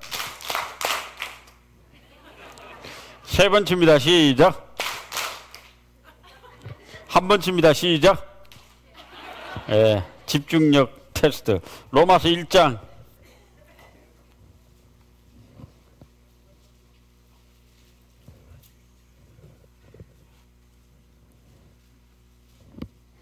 로마서 1장 29절부터 32절까지 같이 읽어보시겠습니다. 곧 모든 불의, 추악, 탐욕, 악의가 가득한 자요, 시기살인, 문쟁, 사기, 악독이 가득한 자요, 수근수근하는 자요, 비방하는 자요, 하나님의 미워하시는 자요, 능욕하는 자요, 교만한 자요, 자랑하는 자요, 악을 도모하는 자요, 부모를 거역하는 자요, 우매한 자요, 배약하는 자요, 무정한 자요, 무자비한 자라. 저희가 이 같은 일을 행하는 자는 사형에 해당하다고 하나님의 정하심을 알고도 자기들만 행할 뿐 아니라 또한 그 일을 행하는 자를 옳다 하느니라. 죄인이 짓는 죄목을 로마서 1장 29절부터 21가지로 기록합니다. 이 모든 죄목은 사형, 즉 지옥 가는 죄목입니다. 죽어서 지옥 가는 제목. 모든 불의, 추악, 탐욕, 악의가 가득한 자요, 시기, 불의한 거, 추악한 거, 탐욕을 한 거, 악의, 이 전부 다 지옥 갈 제목입니다. 시기한 것도 지옥 갈 제목이고, 살인, 사람을 죽인 것이 지옥 갈 제목입니다. 자, 여기에 하나님이 보시는 살인이 뭔가가 중요합니다. 살인. 사람은 죽여야만 살인이잖아요. 자, 하나님은 무엇을 살인으로 보는가 하면은 여기 마태복음 5장 22절인데 같이 읽어보시겠습니다. 나는 너희에게 이르노니 형제에게 노하는 자마다 심판을 받게 되고 형제를 대하여 나가라 하는 자는 공회에 잡히게 되고 미련한 놈이라는 자는 지옥불에 들어가게 되리라. 자, 무엇이 살인인가 하면 화를 내는 것이 살인입니다. 나가는 히브리인의 욕설인데 욕을 하는 게 살인입니다. 미련한 놈이라고 남을 비방하고 또 비판하는 것이 살인입니다. 화내신 적 많지요? 욕한 적 많지요? 미련한 놈이라고 남을 비방한 적도 많습니다. 우리는 많은 날들을 화도 내고 남 비방도 하고 욕도 많이 했습니다. 이 모든 것이 지옥 갈 제목입니다. 살인에 해당하는 제목입니다. 요한일서 3장 15절에 보면 이런 말이 있습니다. 그 형제를 미워하는 자마다 살인하는 자니. 자, 미워하는 것이 살인죄가 됩니다. 왜 미워하는 것이 살인죄가 하나님 보실 때마다 되는가 하면은 하나님은 마음을 보시기 때문에. 살인죄는 사람이 볼 때 살인죄는 행동으로 죽여야 돼요. 근데 하나님은 마음으로 미워했으면 이미 살인죄를 범한 것으로 보세요. 그리고 얼굴로 화를 내고 욕으로 입술로 욕을 합니다. 마음으로 미워하고 입으로 욕을 하고 얼굴로 화를 낸 그 모든 것이 하나님 볼 때 살인죄예요. 죄의 근원과 시작을 보십니다. 마음에서부터. 그래서 모든 사람을 마음을 들여다보시기 때문에 누구든지 살인죄를 그렇게 많이 범한 겁니다. 하나님의 심판대 앞에 서면은 살인죄 12만 5천 번, 25만 번, 70만 번 뭐 이래 됩니다. 왜? 모든 마음으로 미워하고 화를 낸 게 살인죄니까. 마태복음 5장 27절 28절에 또 가늠치 말라 하였다는 것을 너희가 들었으나 나는 너희에게 이르노니 여자를 보고 음욕을 품는 자마다 마음에 이미 가늠하였느니라. 마음으로 여자를 보고 음욕을 품는 게 이미 가늠한 거예요. 하나님의 심판대 앞에 섰을 때 아무개 누구 가늠죄 35만 번 저는 다른 여자하고 잠자리 한 번도 안 했는데요. 아니다. 여자를 보고 음욕을 품는 것이 하나님 볼 때 이미 간음죄다. 우리는 얼마나 많은 시간 마음으로 음욕을 품었습니까?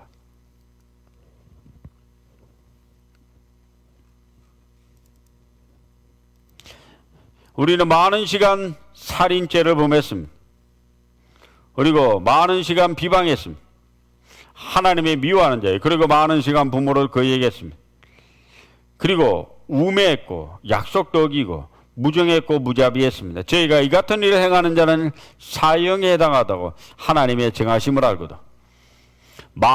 수많은 날 많은 죄를 지었고 그 모든 범죄가 하나님 볼 때 살인죄입니다. 사형에 해당하는 범죄입니다. 자, 우리는 죄인으로 나서 죄를 범합니다. 거꾸로 생각하는 분이 있어요. 범죄를 하기 때문에 죄인 됐다. 이게 아니고요. 성경은 죄인으로 나서 범죄합니다. 죄인으로 났기 때문에 죄를 범합니다. 범한 이후에 죽습니다. 죽음이 끝이라면 성경을 배울 필요도, 교회를 다닐 필요도, 종교를 가릴 필요도 없죠. 양심의 가책을 받을 필요도 없죠. 죽으면 끝인데 뭐. 근데 문제는 죽음 이후에 영원한 세계가 시작이 됩니다. 죽음 이후에 심판대 앞에 서야 됩니다. 그리고 영원한 천국과 영원한 지옥으로 갈립니다. 죄인이라는 말은 이런 과정을 거쳐서 영원한 지옥에 갈 운명이라는 것이 죄인이라는 말입니다.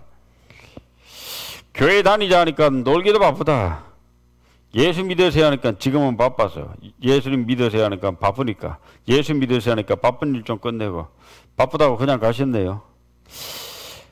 자, 문제는 그 다음이 문제입니다. 죽음 이후가 문제입니다.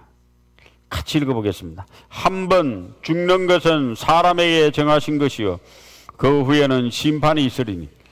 자, 이 단어가 너무너무 심각한 단어예요. 심판. 한 번 죽는 것은 사람에게 정하신 것이요. 죽는 건 사람에게 다 정한 거예요. 저와 여러분 여기 있는 분 모두가 언젠가는 장례식의 주인공이 됩니다. 고 누구누구 내 이름이 그렇게 떠요. 그리고 많은 사람이 내 이름에 좀 장례식이 옵니다. 조문하기 위해서. 그게 모든 인류의 운명입니다. 근데 그게 끝이라면은 우리가 성경을 배울 필요도 없는데 그것은 시작입니다. 그 위에 심판이 기다리고 있습니다. 하나님의 심판대 앞에 저와 여러분이 다 서야 됩니다. 내가 서야 됩니다. 로마서 14장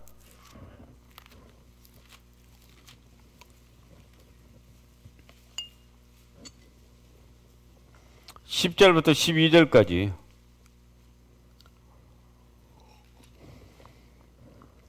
같이 읽어보겠습니다. 내가 어찌하여 내 형제를 판단하느냐? 어찌하여 내 형제를 업신여기느냐? 우리가 다 하나님의 심판대 앞에 서리라.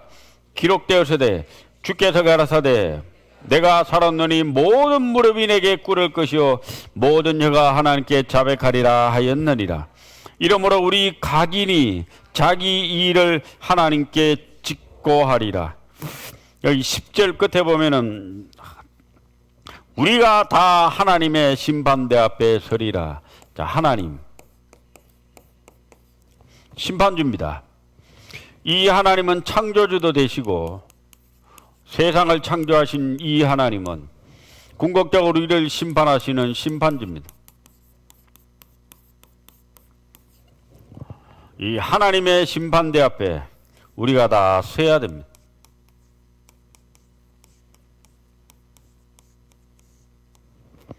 저와 여러분이 다 서야 됩니다. 남자로 태어나서든지 여자로 태어나서든지 다 서야 됩니다. 모든 여가 하나님께 자백하리라. 우리 각인이 자기 일을 하나님께 직접 고백하래 이렇게 나오거든요. 시편 50편에 보면은 네 죄를 너의 죄를 너의 목전에 차례대로 베풀리라. 태어나서 죽을 때까지 지었던 모든 죄를 우리 눈앞에 쫙 베푸는 게 언제 베푸냐? 하나님의 심판대 앞에 서면은 내 죄가 나면서부터 죽을 때까지 지었던 모든 죄가 하나님의 눈앞에 쫙 펼쳐집니다. 눈앞에 딱 펼쳐지면은 내가 내 죄로 내 눈으로 내 죄를 보고 내 입으로 내 죄를 하나님께 직고한다고 했습니다. 직접 고백한다. 제가 대학 다닐 때요, TV에서 청문회라는 걸 했습니다. 그때는 뭐 사회 초년생이기 때문에 그런가 싶어 봤습니다. 그런데 앞에 정인을 세워놓고 지금 청문회 하잖아요. 국회에서 가끔. 이런 데 지었죠. 그런데 하나같이 뭐라고 그때 대답했는가 하면 기억이 안 나는데요. 잘 모르겠는데요. 그렇게 대답하더라고요. 저는 뭐 기억이 원래 안 나는가 보다. 그래 생각했는데 세월이 지나서 철이 들고 나이가 들어보니까 새빨간 거짓말을 국민 앞에서 한 거잖아요. 그래서 어떤 국회의원 그 자기 명패를 들고 집에 던지려고 했습니다. 나중에 대통령 됐습니다만 뭐 생각이 안 난다고 기억이 안 난다고 저 새빨간 죄인이라고 막 그 국민 앞에서 모르겠다고 했는데 자, 문제는 하나님 앞에서는 어떡할까요? 하나님이 야, 너 이런 데 지었지? 그럼 우리가 하나님 기억이 안 나는데요. 이럴 수 있을까요? 그게 안 된단 말입니다. 하나님과 우리 사이는 그런 관계가 아니란 말입니다. 동등의 관계가 아니고 창조주이시자 심판주이십니다. 우린 철저한 죄인입니다. 하나님의 눈앞에 우리의 모든 평생 지은 죄가 다 나열됩니다. 쫙. 우리 입으로 내 죄를 직접 고백하고 내 발로 걸어서 지옥 갈 겁니다. 이게 하나님의 심판됩니다. 죽음 이후에 심판이 기다리고 있습니다. 모든 사람에게. 시편 50편 21절에 보면은 네가 이 일을 행하여도 내가 잠잠하였더니 네가 나를 너와 같은 줄로 생각하였도다. 살아있는 동안에 우리는 하나님은 우리가 지은 죄를 대해서 그렇게 간섭하지 않으세요. 자비를 베풀고 기회를 주세요. 근데 문제는 죽고 난 이후에 심판이 기다리고 있습니다. 네 죄를 네 목전에 차례로 베풀리라. 싱싱교도소장 로스라는 사람이 이런 말 했습니다. 재밌는 얘기했는데 교도소에 수감된 사람들 중에 자신을 죄인이라고 생각하는 사람은 거의 없어요. 거의 없다고 합니다. 다 내가 정당방위라고 합니다. 왜 금고를 털지 않으면 안 되었는지, 왜 방아쇠를 당겨야만 했는지 자기를 합리화합니다. 자기가 감옥에 수감된 것은 정말 억울하고 부당한 일이라고 주장합니다. 하나님 앞에서도 이럴 수 있을까요? 나는 죄 없다.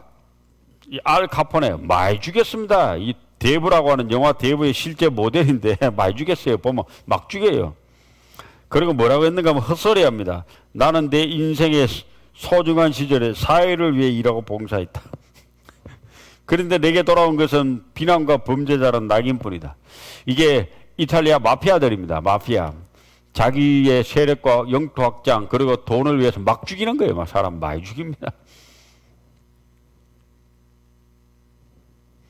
나라 팔아먹은 놈 뭐라고 한 얘기하는지 볼까요? 아무리 나쁜 평화라도 전쟁보다는 낫다. 이게 다 조선의 평화를 위한 것이다. 힘없는 다리를 부축해달라고 남에게 부탁하는 것이 어떻게 나라를 팔아먹는 일이라고 매도 당하게 되는 거야. 이 나쁜 놈 때문에 36년 동안에 일본에 짓밟히고 나라가 얼마나 억울한 일을 당했는데요. 우리네 할머니들은 외국에 잡혀가가지고 청춘을 다 몸을 바치고 죽기도 하고 독립운동은 한 많이 죽었습니다. 근데 지는 뭐라고 했는 거야? 뭐라고 했는 거야? 나라 팔아먹고는. 죄 없다고 합니다. 하나님은 생생하게 다 심판하십니다. 우리가 지은 모든 죄를 다 기억하시고 심판대 앞에 서면 반드시 다 그 심판하십니다. 그게 하나님이거든요. 죽음 그리고 심판. 죄로 인한 신라고 낙원을 잃어버렸잖아요. 에덴 동산. 죄로 인한 물심판 노아 홍수. 죄로 인한 은혜의 혼잡 바벨탑. 죄로 인한 멸망 이스라엘의 환란. 마지막 전 세계적인 불심판 핵전쟁. 죄인의 마지막 종착지 지옥. 나는 하나님 앞에서 누구인가? 나는 내가 죽으면 어디로 가는가? 두 군데 중에 하나로 갑니다. 거듭나지 못한 사람은 영원한 지옥 갑니다. 거기에 친구, 명예, 돈, 술 많아도 지옥으로 갑니다. 거듭난 사람만 천사가 영원한 천국으로 이 사람을 데려갑니다. 사람이 거듭나지 아니하면 하나님 나라를 볼 수 없느니라. 우리 성경에 나와 있는 이 수수께끼 문제의 답을 해결해야만 됩니다. 천국은 죽음 너머의 세상은 두 곳밖에 없어요. 사람이 이 땅에 태어날 때 남자 아니면 여자, 선이 있으면 악이 있고 빛이 있으면 어둠이 있고 밤이 있으면 낮이 있어요. 구분됩니다. 영원한 천국도 영원한 것도 천국과 지옥 두 군데로 구분됩니다. 지옥과 영원한 천국. 심판이란 무엇인가? 요한계시록 21장 20장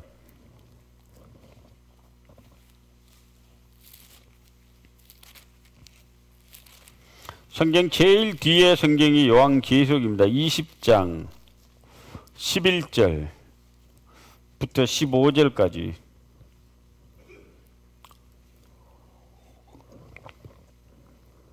요한계시록 20장 11절부터 15절까지 같이 읽어보겠습니다.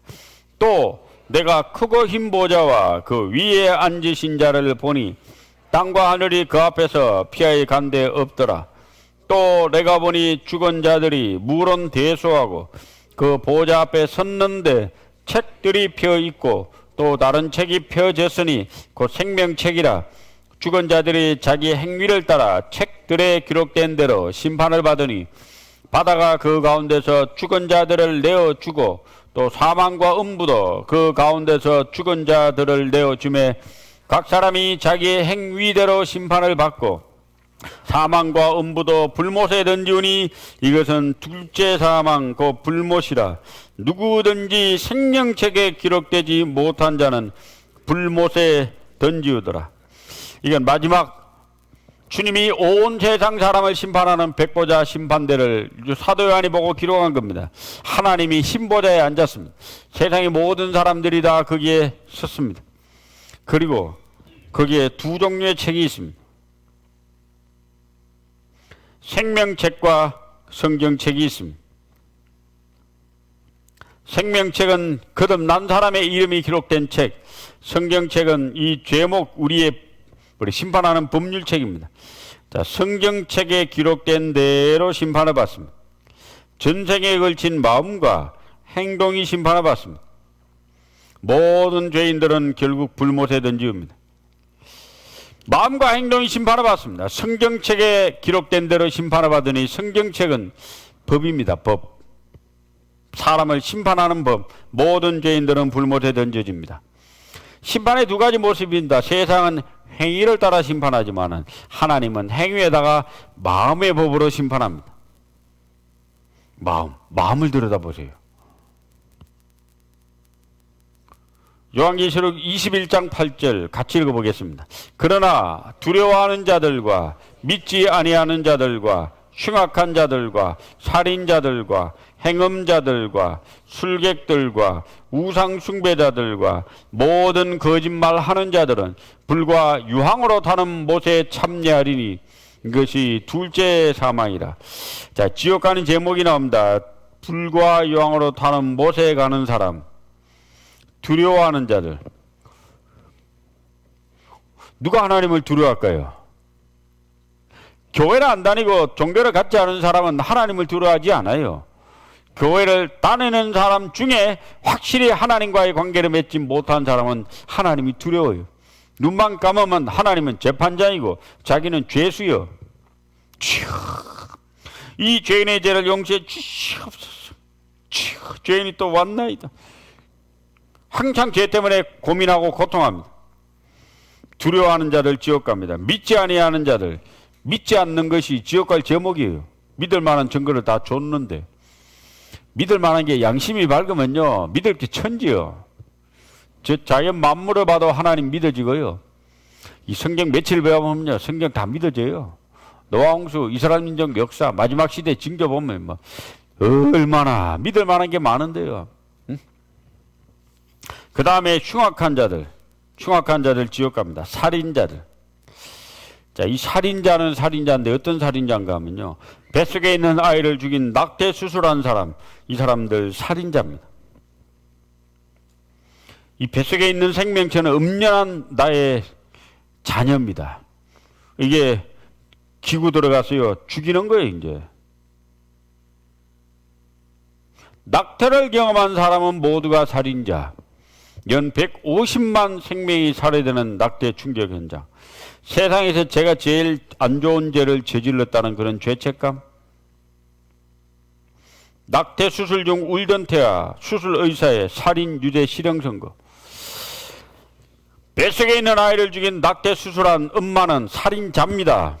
아빠는 살인 동력자, 산부인과 의사는 청부 살인업자. 하나님의 심판대 앞에 가보십시오. 자신의 자녀를 자기 손으로 죽인 그 낙태 수술, 음란한 살인입니다.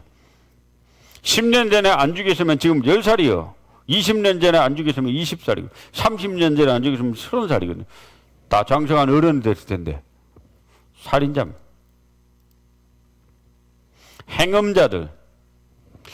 성경의 행음은 결혼하지 않는 남녀의 모든 성적 행위는 행음입니다. 결혼한 부부 외에 모든 성적 행위는 간음입니다. 성행위는 부부간에 허락된 거예요. 남녀간에 허락된 게 아니고 부부간에, 합법적 부부간에. 그래서 부부간에 성적 행위를 통해 자녀를 놓고 행복하게 살아라고. 근데 이 성향락 시대, 성자유화 시대, 성개방 시대, 성생활의 타락은 모든 인류의 도덕 타락을 동시에 갖고 옵니다. 도덕의 타락의 최극점에는 성문화의 타락이에요. 성적 도덕의 타락입니다. 행음자들, 하나님이 심판하십니다. 음행을 피하라. 사람이 범하는 죄마다 자기 몸 밖에 있거니와 음행하는 자는 자기 몸에게 죄를 범하느니라. 자, 그래서 몸에게 죄를 범하는 게 음행이기 때문에 음행의 죄를 통해서 임질, 매독, 그리고 에이즈가 왔습니다. 거짓말 한다고 혓바닥에 막 병이 돋아가지고 도둑질 한다고 손에 막 퉁퉁 붓고 그럽니까? 그런 거 없잖아요. 다른 거 어떤 죄는 몸에 죄를 범하는 건 없거든요. 몸에 병이 생기는 거 없는데 간음죄만은 몸에다 하나님이 천벌을 내립니다. 성범죄자들이 기급할 조선시대 성범죄 처벌. 강간 미수범에는 장형 100대와 함께 3,000리 밖으로 유배를 보냈습니다. 3,000리 밖으로 떠나면 어디로 가야 돼요? 한반도를 떠나야 돼. 한반도가 3,000리인데. 조선시대 성범죄처벌 여기 보면요. 강간 및 건친상간은 참형, 목탁, 댕강 차 죽이고 화간, 태형 80대, 유아강간, 묻지도 어디 갔냐. 따지도 않고 목을 잘라버립니다. 이 법에 의하면 오늘날 죽일 사람 많아요, 안 많아요? 드라마 주제가 뭔가 하면은 사랑이 죄인가요?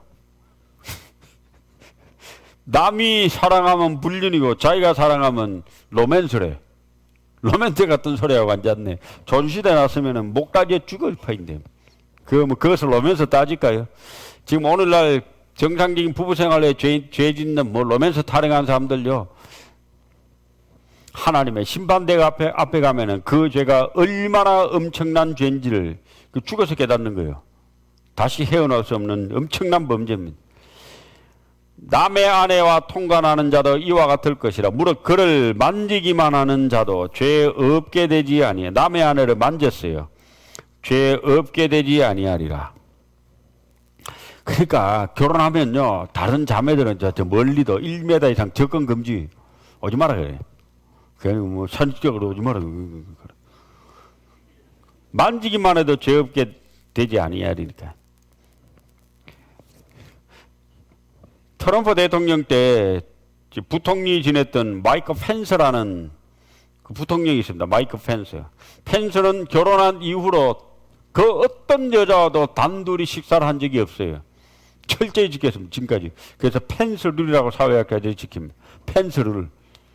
그 어떤 여인과도 스캔들이 없어요. 요즘 미투 운동은 미투. 나도 당했다. 근데 펜스는 끝까지 깨끗합니다. 부부 외에 단 어떤 여자와 단둘이 식사를 하지 않았다고 하거든요. 참고할 만하죠. 대답이 없으시네. 그 다음에 술객들 사주팔자 점 보고 막 관상 보고 막.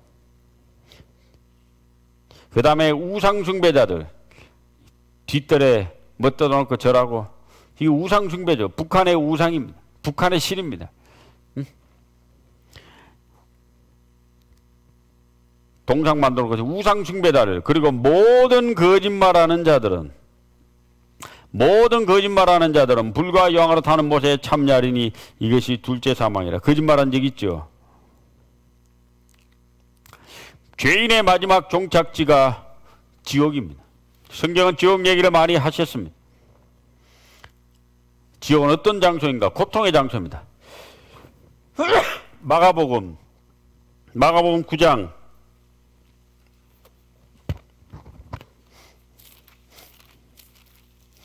마가복음 9장 43절.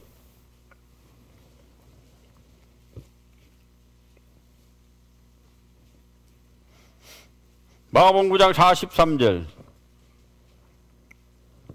같이 읽어보겠습니다. 만일 내 손이 너를 범죄케 하거든 찍어버리라.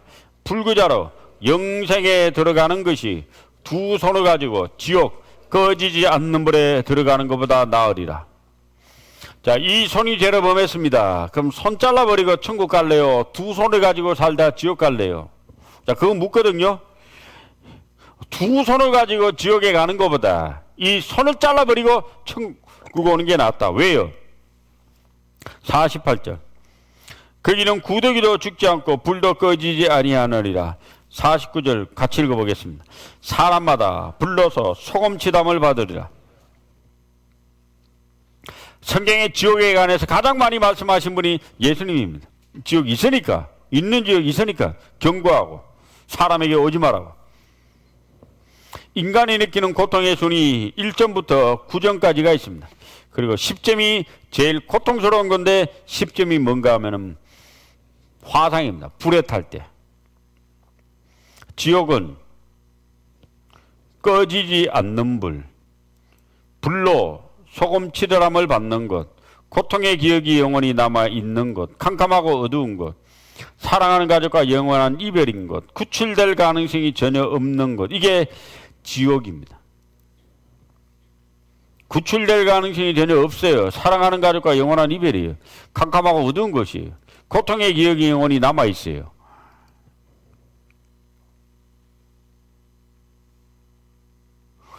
자, 이 사람은요, 미국에서 유타주에서 등반하다가 쭉 미끄러집니다. 미끄러졌는데 오른손이 바위와 바위 사이 탁 끼어버려요. 이게 아무리 빼내려고 해도 빼낼 수가 없네. 지나가는 사람도 없고 방법이 없어요.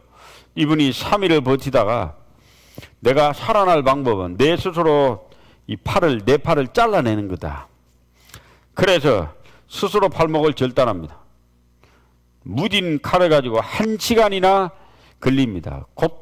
지옥 고통이 엄습했지만은 여유가 없습니다. 자기 팔을 무조건 잘라내야 됩니다. 그래서 팔을 잘라내고 살았습니다. 이 사람이 방송국에 인터뷰를 했습니다. 인터뷰 말이 이렇습니다.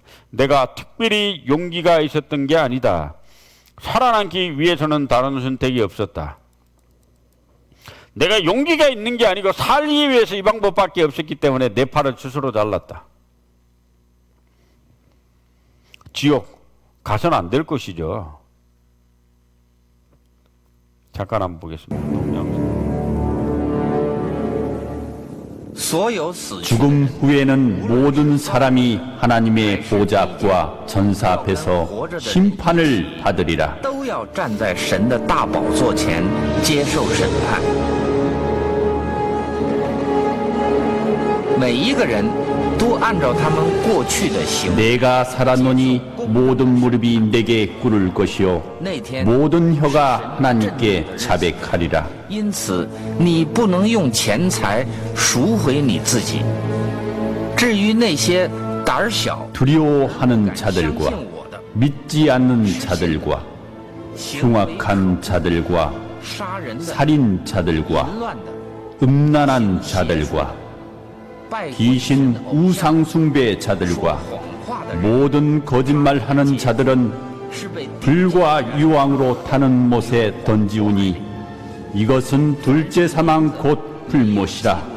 누구든지 생명책에 기록되지 못하는 자들은 불못에 던지우리라. 就是地狱。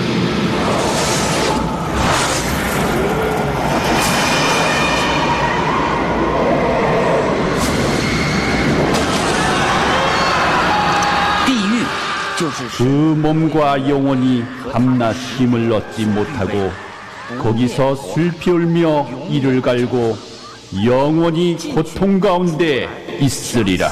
不能死，咬着他们的蛀虫，永远不死；焚烧他们的火焰，永远不息。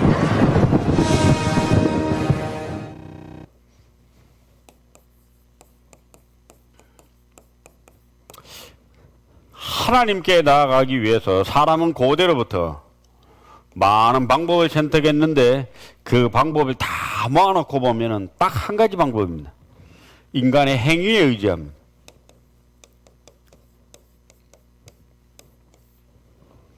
선하게 살고 고행을 하고 자비를 베풀고 선을 닦고 도덕적으로 선한 일, 이런 종교적 체험을 하고 이런 자기의 행위에 의지해서 하나님께 나아가려고 했던 것이 고대로부터 현대까지 모든 인간의 종교 행위입니다.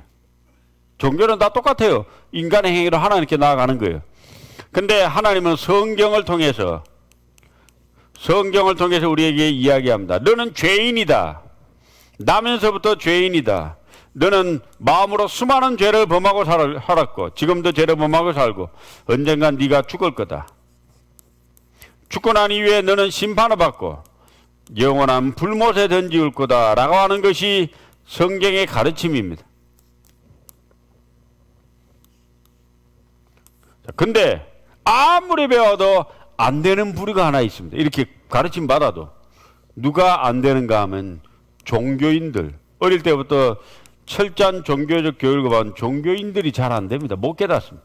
내가 얼마나 교회를 열심히 다녔는데, 내가 얼마나 성당을 열심히 다녔는데, 내가 교회를 몇 개나 짓고, 목사님 얼마나 잘생겼는데, 내가 산에 가서 도 닦고 얼마나 고행을 했는데, 자기가 한 행위, 자기가 한 것들에 대한 걸 못 버려요. 그래서 하나님이 이 종교인들, 특별히 이 종교인들, 또 자기 행위를 의지하는 사람들에게 그 모든 환상을 깨기 위해서 특별히 주신 게 있습니다. 그걸 율법이라고 합니다. 율법을 왜 주셨는가? 로마서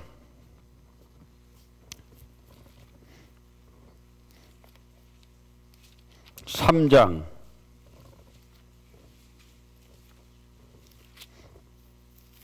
20절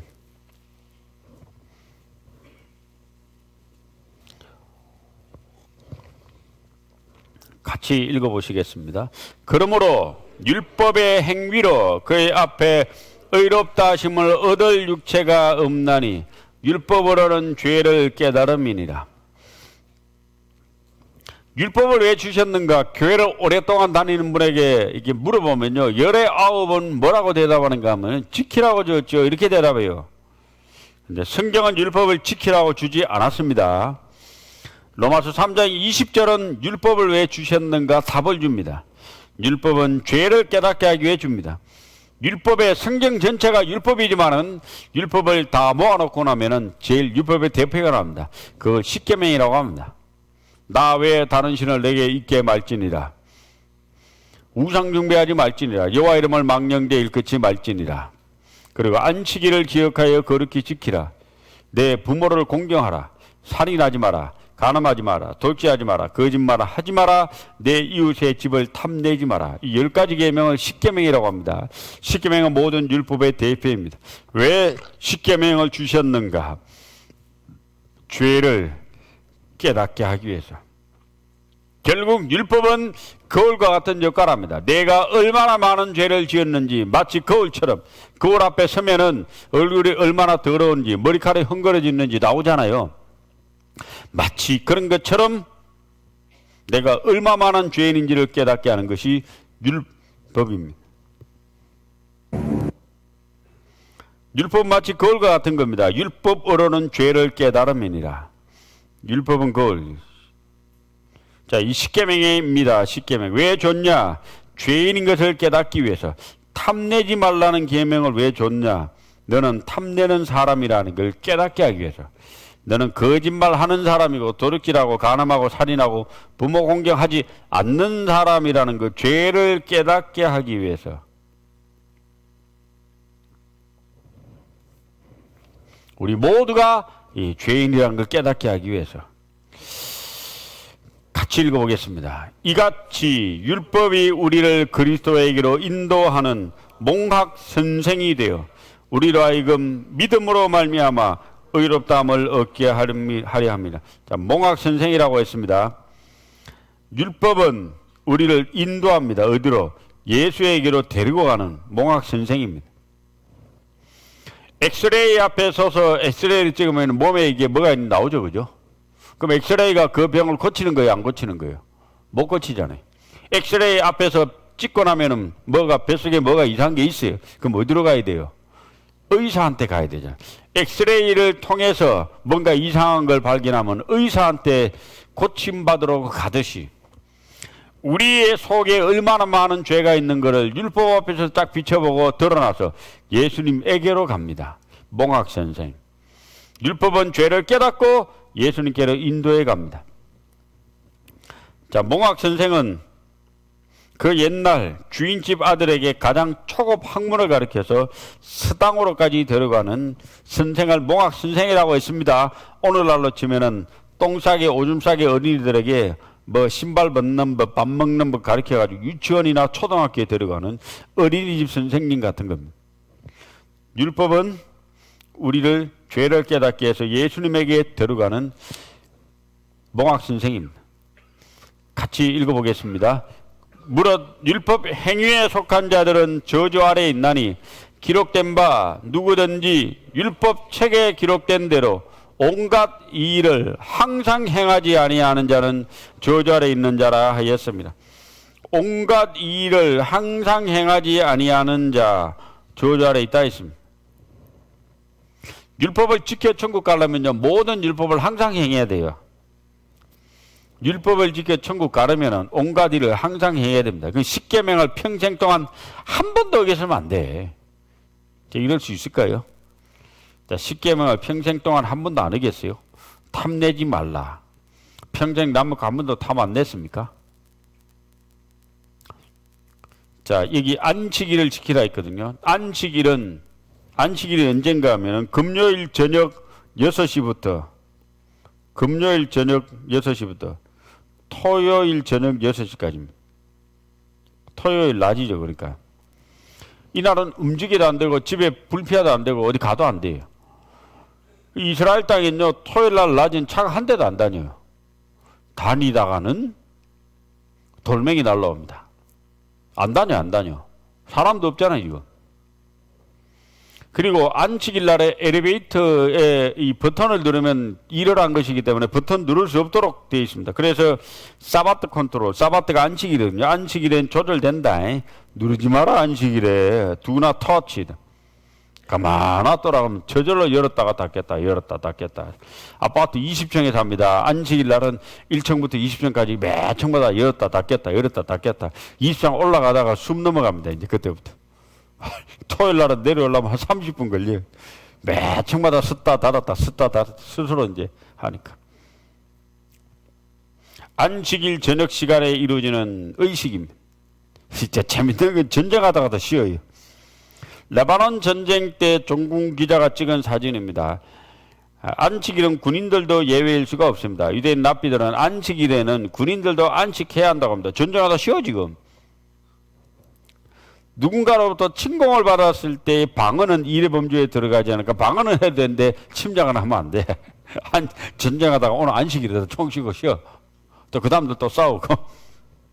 이렇게 할 수 있을까요? 유대인이니까 이렇게 하는 거지. 내 부모를 공경하라. 참 이거는 모든 사람이 참 어려운 것 같습니다.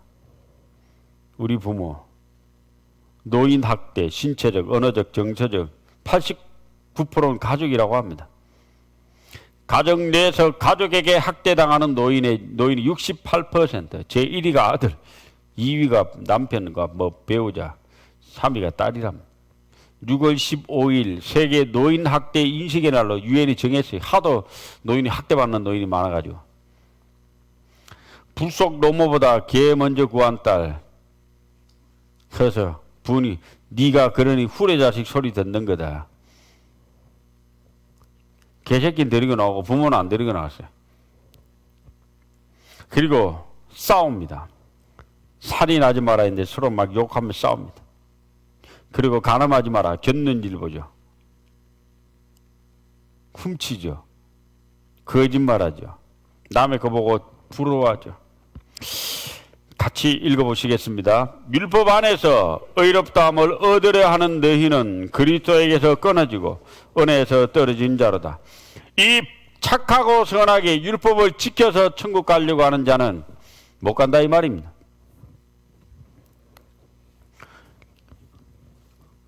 율법을 왜 주셨냐? 성경은 우리에게 뭐라고 하느냐? 우리를 철저히 죄인 되게 하십니다. 철저히 죄인 되게 하시는 것이 율법의 목적입니다. 성경은 우리가 나면서부터 죄인이라고 했습니다. 우리 모든 사람이 하나님 앞에 율법 앞에 철저히 죄인 됐습니다. 지키라고 준 게 아니고 완전히 타락된 죄인임을 선언하는 것이 성경책과 하나님의 법입니다. 이게 어떻게 해야 될까요?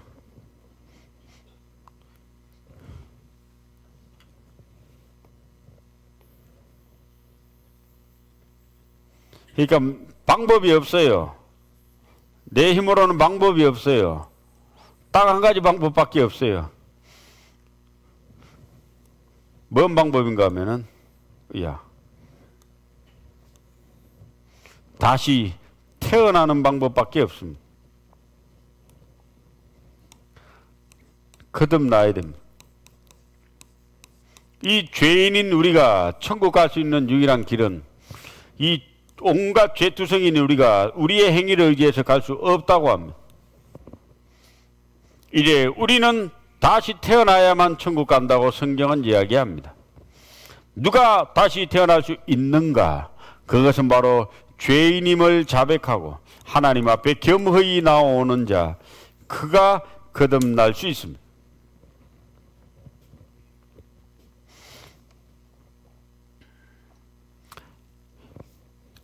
이것을 회개라고 합니다. 누가복음 18장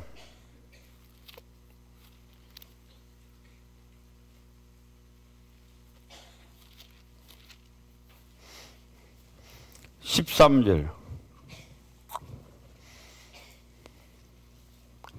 누가복음 18장 13절. 같이 읽어보겠습니다. 세리는 멀리 서서 감히 눈을 들어 하늘을 우러러보지도 못하고 다만 가슴을 치며 가로되 하나님이여 불쌍히 여기옵소서 나는 죄인이로소이다 했느니라. 자, 회개한 사람만 천국 갈 수 있습니다. 회는 죄를 뉘우치는 겁니다.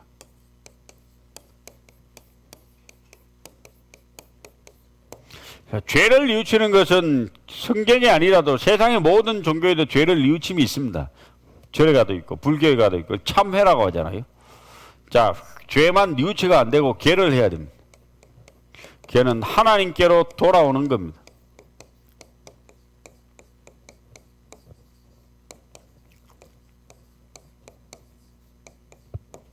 여기 누가복음 18장 13절에 세리는 회에 제를 했습니다. 가슴을 치며 가로되 하나님이여 불쌍히 여옵소서. 하나님께 돌아왔잖아요. 하나님께여 불쌍히 여옵소서. 나는 죄인이로소이다. 죄를 뉘우치잖아요. 겸손히 하나님 앞에 나와서 죄를 뉘우치고 자백하는 자를 하나님이 받아주십니다. 자, 이게 필요한 게 있습니다. 회개에 필요한 것은 누가복음 15장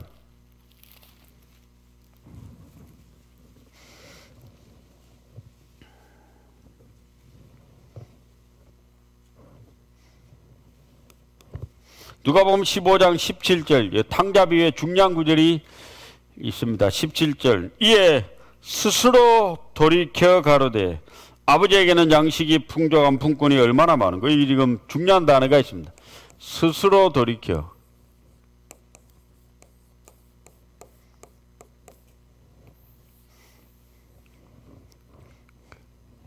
여기 첫날에는요 누가 권유해서 억지로 왔어요. 근데 하루 듣고 이틀 들어보니 마음이 좀 열리거든요. 억지로 왔는데 자 이제 누가 내일 진리를 깨닫는가 하면은 스스로 돌이켜야 됩니다. 자기 스스로 하나님 앞에 나와야 됩니다. 진리 깨닫기 위해서. 지난달에 저희 교회에서 성경 강연했는데 우리 이제 우리 형제님의 어머니입니다. 성경 강연 한 50번 왔어요. 50번 왔는데 진리 못 깨달았어요. 근데 지난번에 오셔가지고 요 말씀을 듣고 죄의 말씀을 듣고 그제서야 스스로 하나님 앞에 죄를 뉘우치고 나온 거예요. 아, 내가 죽어 지옥 가는 스스로. 그리고 그 다음날 진리를 깨달으시고 그 며느리가 하는 말 우리 어머니 50번 듣고 확실히 구원받은 것 같아요. 말이 달라지고 생각이 달라져가지고. 어릴 때부터 저희 교회에 나온 학생들이 많습니다. 부모의 손에 이끌려. 근데 어떤 아이는 진리를 깨닫고 교회 가운데 훌륭한 일꾼이 되고 어떤 아이는 청년에 올라가서 영영 세상으로 가고 교회와 멀어진 아이가 있습니다. 왜 어릴 때부터 하나님의 말씀을 귀에 딱지가 않도록 들었는데 왜 진리를 못 깨달았냐? 평생에 자기 스스로 죄를 뉘우쳐 본 적이 없어요. 부모 손에 이끌려 앉긴 했는데 앉아서 설교를 듣긴 했는데 한 번도 스스로 하나님 앞에 나와 본 적이 없어요. 이제 하나님과 나 사이의 관계이기 때문에 스스로 하나님 앞에 죄를 뉘우치고 돌이켜야 됩니다.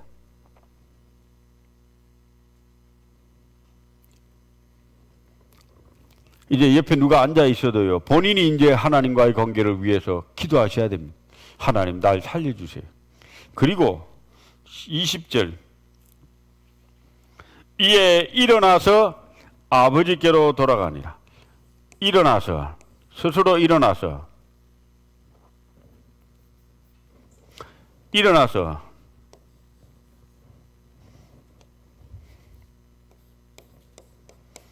스스로 돌이켜 스스로 일어난 거죠. 그죠? 아버지께로 돌아가니라. 이 계를 한 거죠.